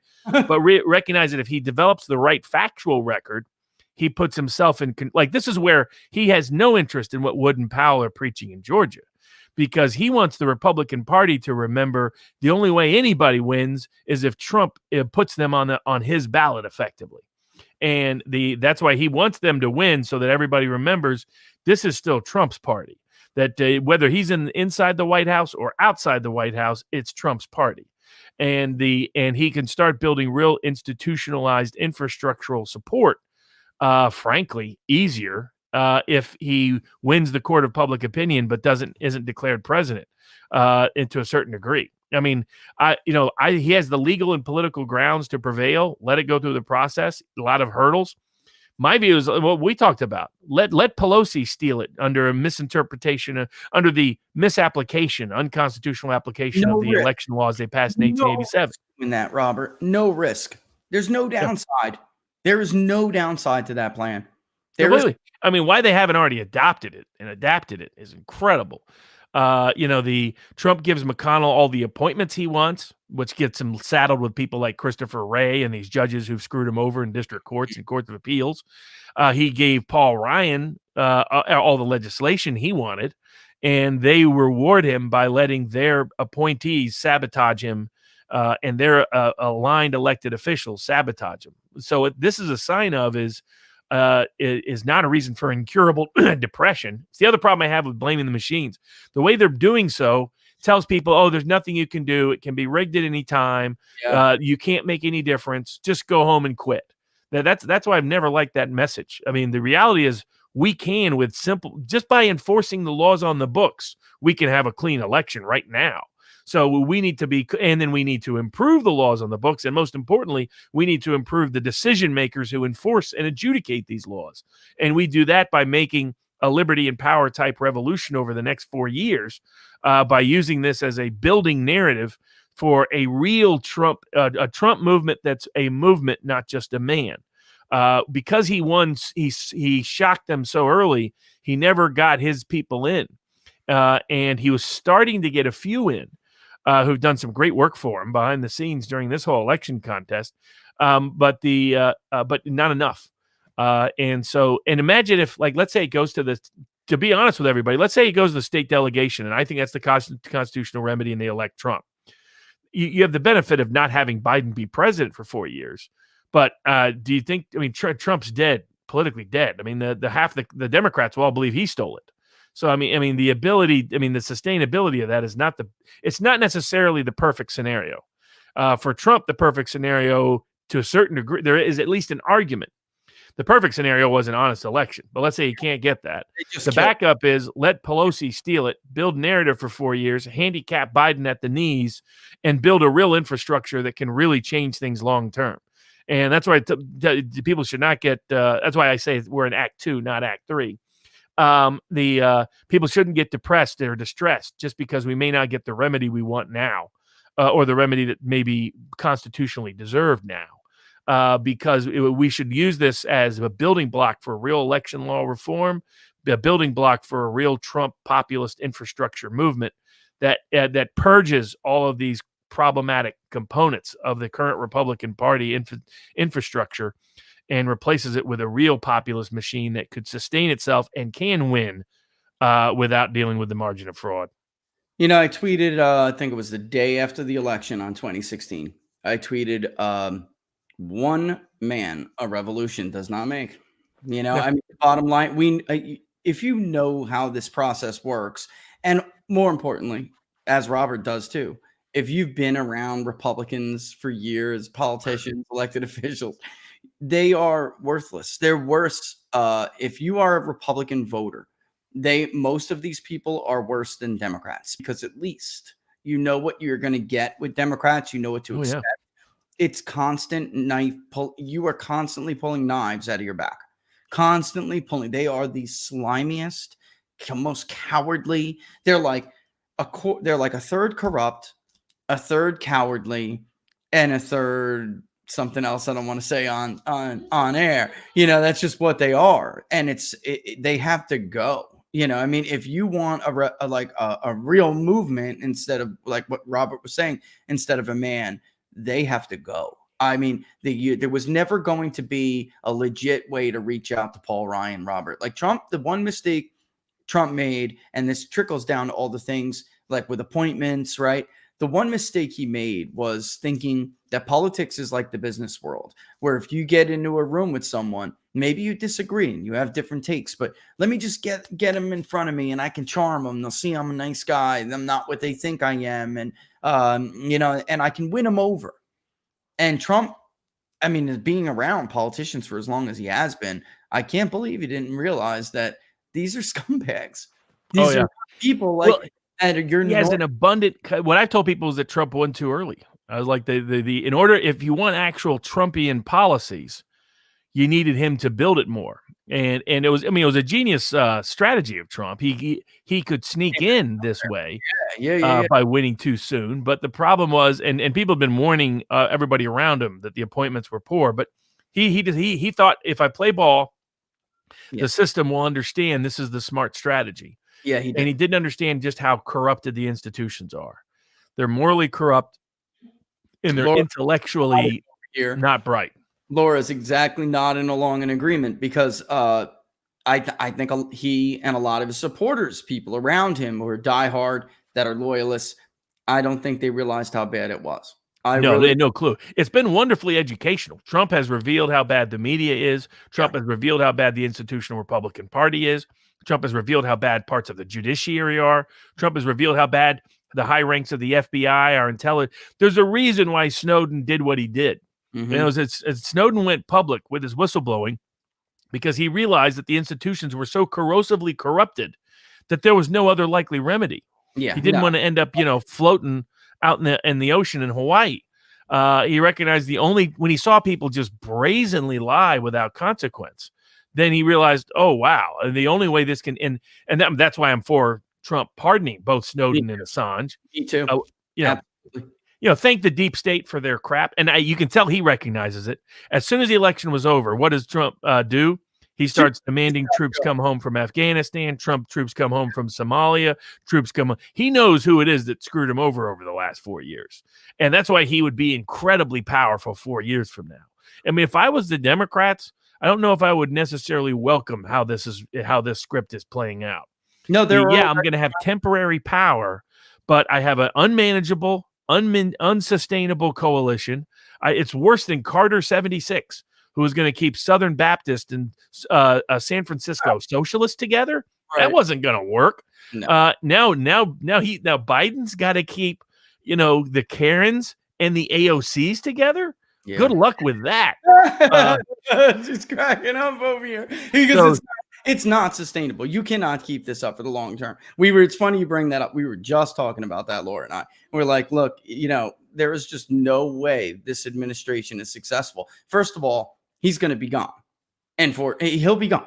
Joe Biden is not going to make it, folks. If you voted for Joe Biden, I hate to be the bearer of bad news to you, but he was a placeholder. He is not going to serve even one term. Mark my words. Something happened with that fall that they're not explaining. Because there's like 3 or 4 different stories with it. I did like the Kamala Harris meme that she sent him 25 dogs as a get well treatment gift. About puppies. But yeah. He was first it was in the shower, then he was grabbing the dog's tail. I was like, why are you grabbing the dog's tail to begin with? And then that caused it, and then it was near the shower, and then it was like, why is the dog in the shower with you? But none of these things really fly. I mean, it's almost like somebody tripped him and said, Joe, you better play ball right, or you're gonna keep falling down those stairs. You know what we mean, Joe? And if Republicans have an IQ over 50, they'll open up the whole Hunter Biden scandal that got buried. I mean, that's the other, of course, manipulation. The big tech manipulation, the big media manipulation, the big money manipulation that was unprecedented in the history of American presidential politics since at least William Jennings Bryan's 1896 run, where they said you better vote the right way and bring the ballot to prove it or you don't have a job on Wednesday. So we have had worse elections in the United States, believe it or not. But they were able to suppress those stories, and if they hadn't, then also Trump wins by the polling data that's out there. So the media, of course, continues to bury that, but they should hammer that extensively. And I think 4 years of Biden or Harris is great for Trump, because people are gonna be like, even those like suburban types who didn't like his manner, his demeanor, his disposition, are going to be like, he wasn't that bad. We didn't have this problem or that problem or the other problem. So it builds for Trump perfectly for 4 years. He just has to establish in the court of public opinion they stole this one, and that gives the but he also needs those Republicans to win, because otherwise what's going to happen is the institutional Republican Party is going to blame Trump if either one of them lose. Now they're full of it, but that's what they're going to do thanks to what Wood and Powell are running around doing. They're having an impact, Robert. I can see it. I can see a certain percentage of Republicans that are like, I don't know if I'm going to vote. I can see it. I can see it. Of course. And that was one, when you tell people that it was stolen by computers, then people think that their vote is a waste of time. Yeah. So, I mean, that was always a problem with that narrative to begin from the get-go, aside from its lack of empirical verification or validation in a court of law. But the second is that message. Now, what I said 2 weeks ago is still the case. The Republican Party is responsible for why the Senate is at risk in Georgia. Absolutely. Because they were told by all the Trump loyalists down there, use the recount as the runoff campaign. Yep. Make that the issue. Be aligned with Trump. Effectively put Trump on. I mean, they could put Trump on the ballot. They could say, look, the day after the election, we will vote to object to the certification of electors from Georgia unless certain things have happened. And then people realize, Trump has a chance to win on January 6th if that happens in Congress. And the only chance Trump has is if the Republicans hold the Senate. I mean, that's the other thing that made what Wood particularly was doing peculiar. Trump realizes that long-term, there's one resolution here. It's not even the SCOTUS. The long-term solution is that the Senate and the House object to the certification of voters, of the electors, and then the House votes by state delegation. That's the only real remedy here. If they don't go along, it doesn't matter what else he wins before that. And so they're trying to, but if they don't control the Senate, there's no chance of that happening. This is very simple, Robert, because all of these states that we polled 2-1, they were opposing packing the court. They were opposing adding representation to the Senate for DC, for Puerto Rico. They were opposed to all of that. Yet so many amnesty for 11 million people. I mean, immigration is faded as an issue. That's going to spike the moment he actually tries to do that. It really should be like, remember the Alamo, remember the Steel, like that is it. We will object. They will pack the court. End of story. That's it. We will object. They will pack the Senate. That's it. I mean, really, you don't have to say anything else. None of these about healthcare. I mean, but they're just so weak. I mean, Purdue's not the brightest bulb on the block. The whole family's that way, frankly. Not doing much better than Kelly Loeffler in our polling, at least not in the unweighted. I mean, that's because Ossoff doesn't come. Warnock has a history of looking like a nut. So particularly for Georgia, in other words, he's just a little too off the edge. But we saw from 2018, if Trump isn't on the ballot, it's a problem. They're going to have 500,000 working class voters not turn out to vote, because that's what happened in 2018. Oh, I can see in different states across the country. I can see it, Robert. I can see it. Yeah. And then they're behind. Then you take the vote in November and remove 500,000 working class Trump supporters. Yeah. They're behind by several 100,000 votes. Yep. So they got to flip voters or flip the script on turnout. And the best way to do that again is to say they will object to the electors, and they don't even have to say they'll object because of a conclusion of fraud. They just say, until these things happen, we will object to electors. If these things happen, we won't object. If a signature match happens and he publishes the ballots, but if those two things don't happen, we will object. And that would be real. That's what the governor could have done. The governor could have said, I will not certify the actual electors from the Electoral College if the Secretary of State does not verify and do a signature match. Yeah. But instead he didn't. That answers your question, Chad, who asked, about can't the Georgia Republican Party essentially rebel on them? The answer is no, because the state constitution gives that power directly to the Secretary of State. So right. The governor would have to remove him, but it's just it's not viable, and there's no way to get another one. It's just not. It takes 90 days. What Republicans should look at is they won't be able to get him on the ballot in time, but they should look at recall, at least of the Secretary of State, to look at getting a recall. I mean, wisely, Gosar and others are supporting a recall of Ducey in Arizona. It's funny. It was the lefties who were mad that Ducey wasn't an obsessive lockdown guy, even though he was a partial lockdown guy, that started that recall petition. And now Gosar and the right is going to piggyback off of it. And they're going to get the signatures. Ducey's gone. His approval rating is in the 30s right now. We have him in the 30s. It's bad, very bad. So, that he's finished. It's a real. I was just talking to Larry about this the other day. He's out in Arizona, and I tried to tell him about that damn group of independents who, I said, look, no chance for McSally if she doesn't coalesce that group. And then, really, it's that. Look, it's so close at the presidential race. It's possible I was right. I mean, if you have 3% of duplicates, you have 12% of the signature matches, or no, it was more than 12, wasn't it? What 11% signatures didn't match. Yeah, then you which have translates into the 8% of the total vote. Yeah. So I think an honest vote, and then you have the unusual Native American turnout. I would really like to look at all the tribal turnouts and all the tribal areas across the country. Because we know in Nevada they were buying votes at tribes right up the road. Yeah, Do we think that didn't happen in Arizona? For people who don't know what we're saying, in the Navajo and what's the other Hopi. the Hopi tribe, there was a 50% increase in the vote. So Hillary got And that was the whole margin of victory just by itself. The entire margin. Are you ready? In 2020, Biden got 44,000 votes compared to 31,000 for Hillary, and Trump got 8.8. That is the margin beyond in Arizona. So, and you couple that, Robert, with the duplicates, 3% of the duplicates in that small subsample, 11% of signatures that didn't match according to their own damn analysis. Then I was wrong. Trump. Those that don't know, they got caught in Nevada giving out gift cards to people who proved they voted on reservations. That's, calling it a raffle is still bribing voters. Yeah. I mean, I'll give them credit for creativity. Your ballot is the ticket for it, and here's how you do it. I mean, it's at least but I mean, the dumb mistake was letting somebody tape them and put them on Facebook. Remember, everybody, never in writing, always in cash. Stacey Abrams, I think, understands that principle, but apparently some Democrats out in Nevada did not. What they probably convinced them that what they were doing was not illegal. Is my guess. That they were just doing the cause and helping to take out Hitler before Hitler seized power or continued with power. What do you think about the? I got to ask you this because people are just asking it over and over again. They want. You can take this one, Robert. Where is it? And Laura, where is it? What do you think about? Where is it? Oh my goodness! How did I lose this? Oh.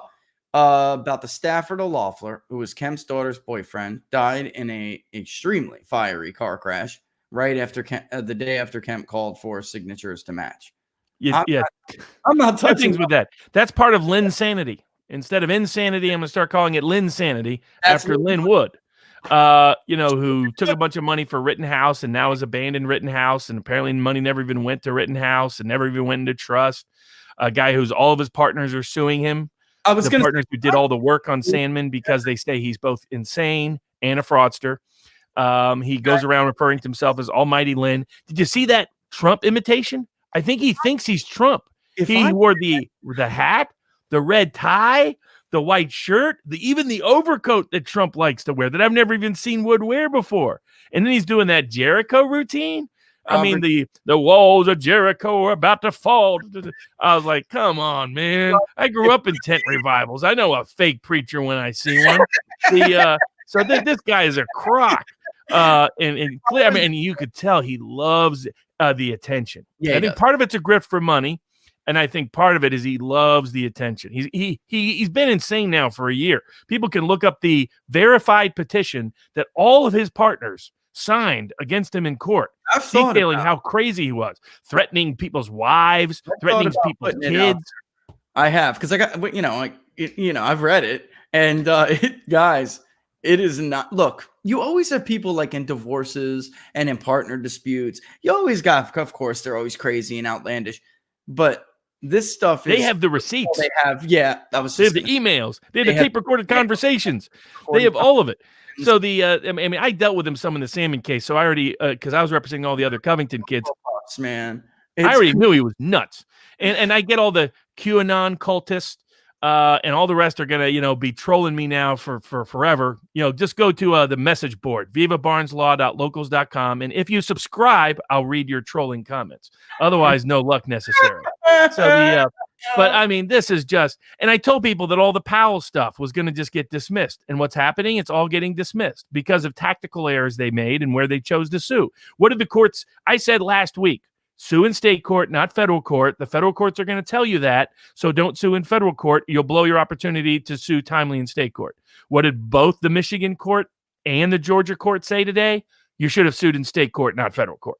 I think some of the other excuses are bogus, and I disagree with a lot of the federal court's reasoning, but it was predictable at this point. This was grandstanding for public attention to raise money. It was not meaningful legal remedy. It undermined Trump in the court of public opinion. It really undermined Trump in the court of politicians and the court of law because they started seeing this as nuttiness. as craziness, as insanity, as stuff you couldn't prove, as stuff that you could show was provably false. As stuff, don't have your data expert. Like, your data expert should be Richard Baris and Matt Brainerd. It shouldn't be some guy from Texas who doesn't know the difference between precincts in Michigan and Minnesota. That's the kind of guy who should not be your expert. And Robert, so they took legitimate claims and made him look laughable. And that's why I have no respect at this point for Wood. I think Powell just got led down the reservation. Parts of Flynn's family have got connected to QAnon nonsense. And this is why we've been critical of this stuff from the get-go. Not overtly, not too critical. I mean, I think most of the people involved are nice people, mean well, etc. They're not really crazy, dangerous people like they're portrayed. Many of them are conscientious and well-meaning. But the point was, these conspiracy theories were going to they were the signs of disinformation campaigns because of where they led and their hallmarks. I mean, the military was never secretly in control. The first Q post was that Hillary was going to be arrested in 2017. How has that turned out? Remember, Durham was going to bring it. Huber was going to bring stuff. None of that occurred. So they're lying about the election to distract everybody, to make them depressed and not participate in future elections, number one. Number two, make them think Trumpism is dead and they should just go home if they don't win from people in power now. They should forfeit now. The greatest trick the devil ever pulled was convincing people he didn't exist. The greatest trick the system ever pulls is convincing you that you are powerless. That is a lie. It has always been a lie. It will always be a lie. And don't trust anybody who's telling you a message, subtle, direct, or indirect, that you are suddenly powerless, because that's just not true. The power always stands in the hearts and souls of the people. It's what people said long ago. They said during the Inquisitional era, they said the state and the church cannot close the two great schools of learning that God gave humanity, and that is the archives of nature and the conscience of man. And so that has always been true, and it always will be true. But these people have led people down a primrose path, down bad rabbit holes that undermine the Trump position, undermine Trumpism, undermine populism, and that's why I have no respect for it. And people can send me all the hate mail they want. It doesn't change that reality.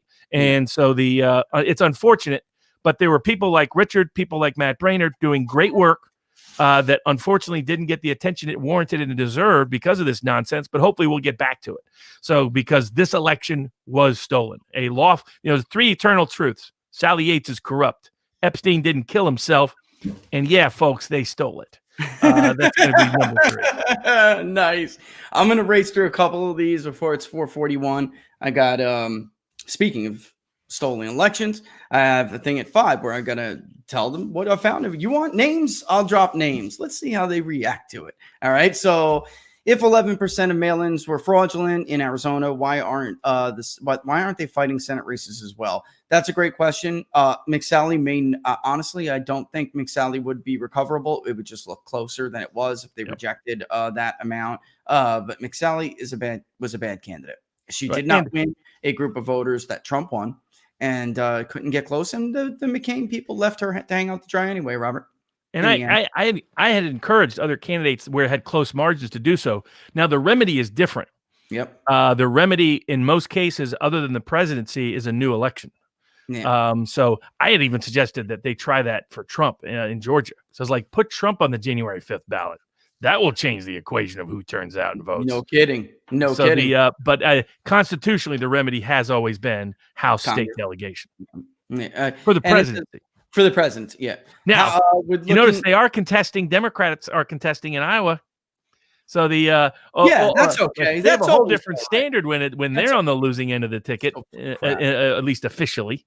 Which is going to answer one of those questions. I can blow through them real quick for that one because I was going to get to the other one, but just to answer yours, Kathy, there you go, right there. It's a different standard. All right, and then Jay, would looking at the signatures also allow them to re-examine the ballots themselves with just the envelopes? They're supposed to be able to. They're supposed to keep all of this stuff. In the state of Michigan, for instance, it's 6 years. They're not supposed to have gotten rid of anything. And in Pennsylvania, what is the ballot reverse? The ballots and envelopes are no longer connected for anonymity purposes and secrecy purposes. But you can independently look at the ballots in general to see if there's anomalies. And here's some of the anomalies: barcode issues, serial number issues. Like, for example, if tested ballots ended up in the ballot count, it will show up in weird barcode or serial numbers. Yeah. That's the reason why they're supposed to do this. It's to make sure, okay, we're going to run through ballots 1 through 100. Now, this is the problem with the Dominion system. they can print ceaseless number of ballots. So you no longer have clean, limited inventory. Like you order 10,000 ballots, you send out this number, you print out, you give them out a certain number on election day, you make sure you do the audit to show that the numbers match. And the problem with Dominion is they just print ballots, right? They just, that when they do test ballots or any other ballots, it's a ceaseless number of paper stock.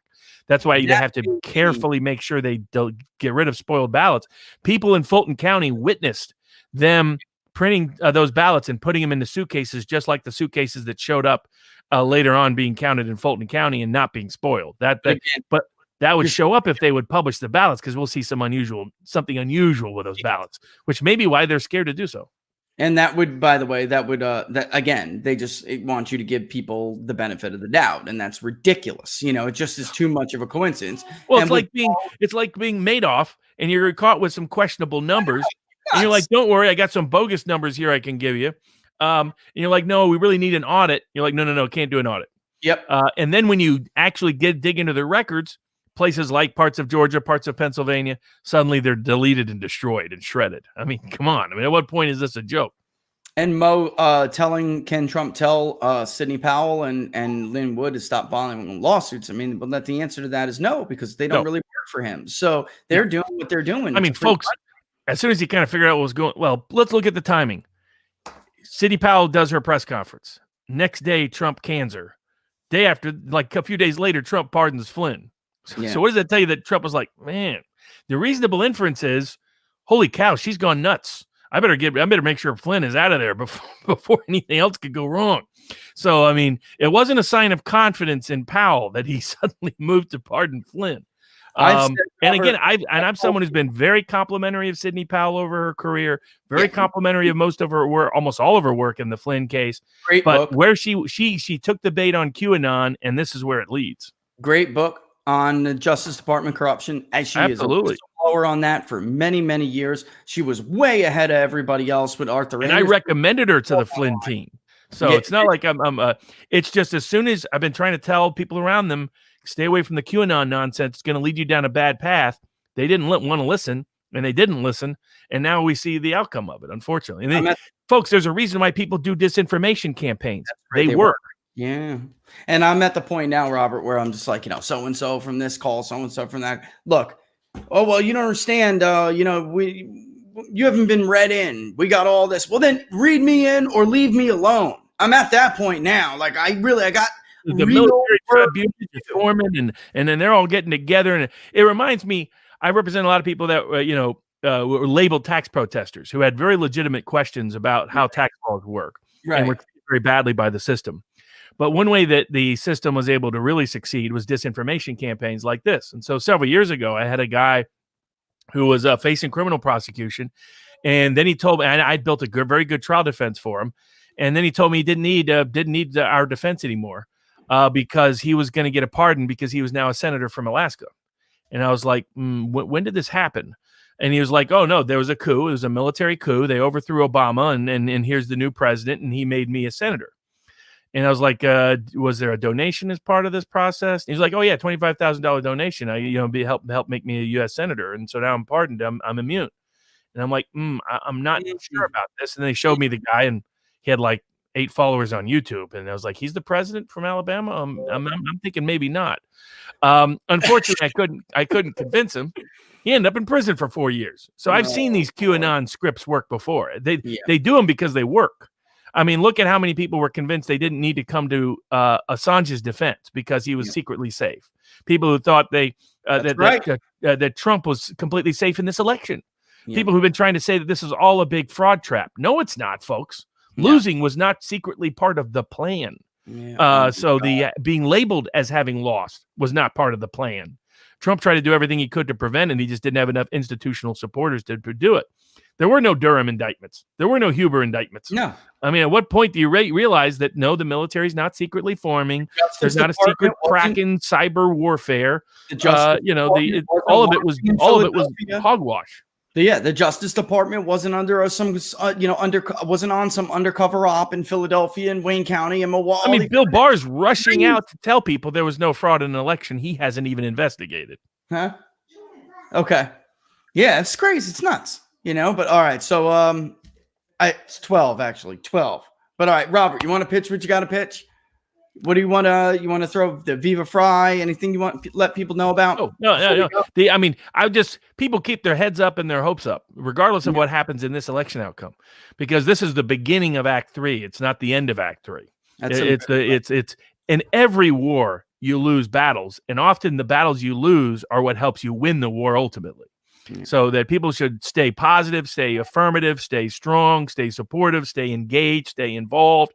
Participate in elections, participate in the political process, participate in making real election law reform happen, support people like Richard and Matt Brainerd and others who've done good work on this, and continue to march forward, fearless and unafraid.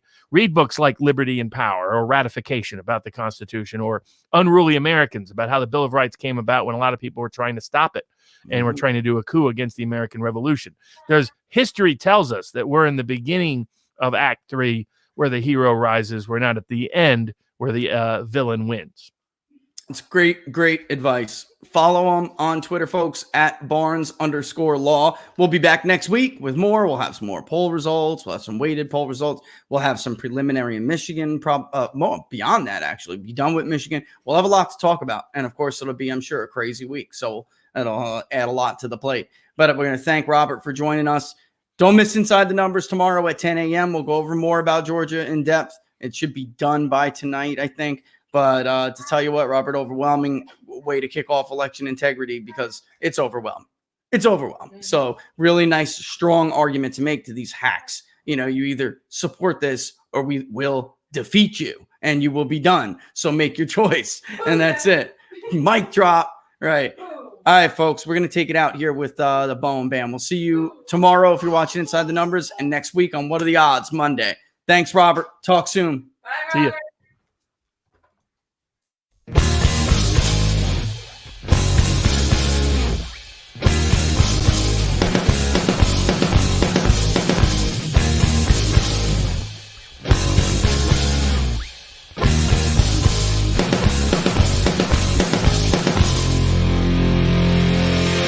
The lights that shine down over dotted lines of white across an open highway, restless nights, coffee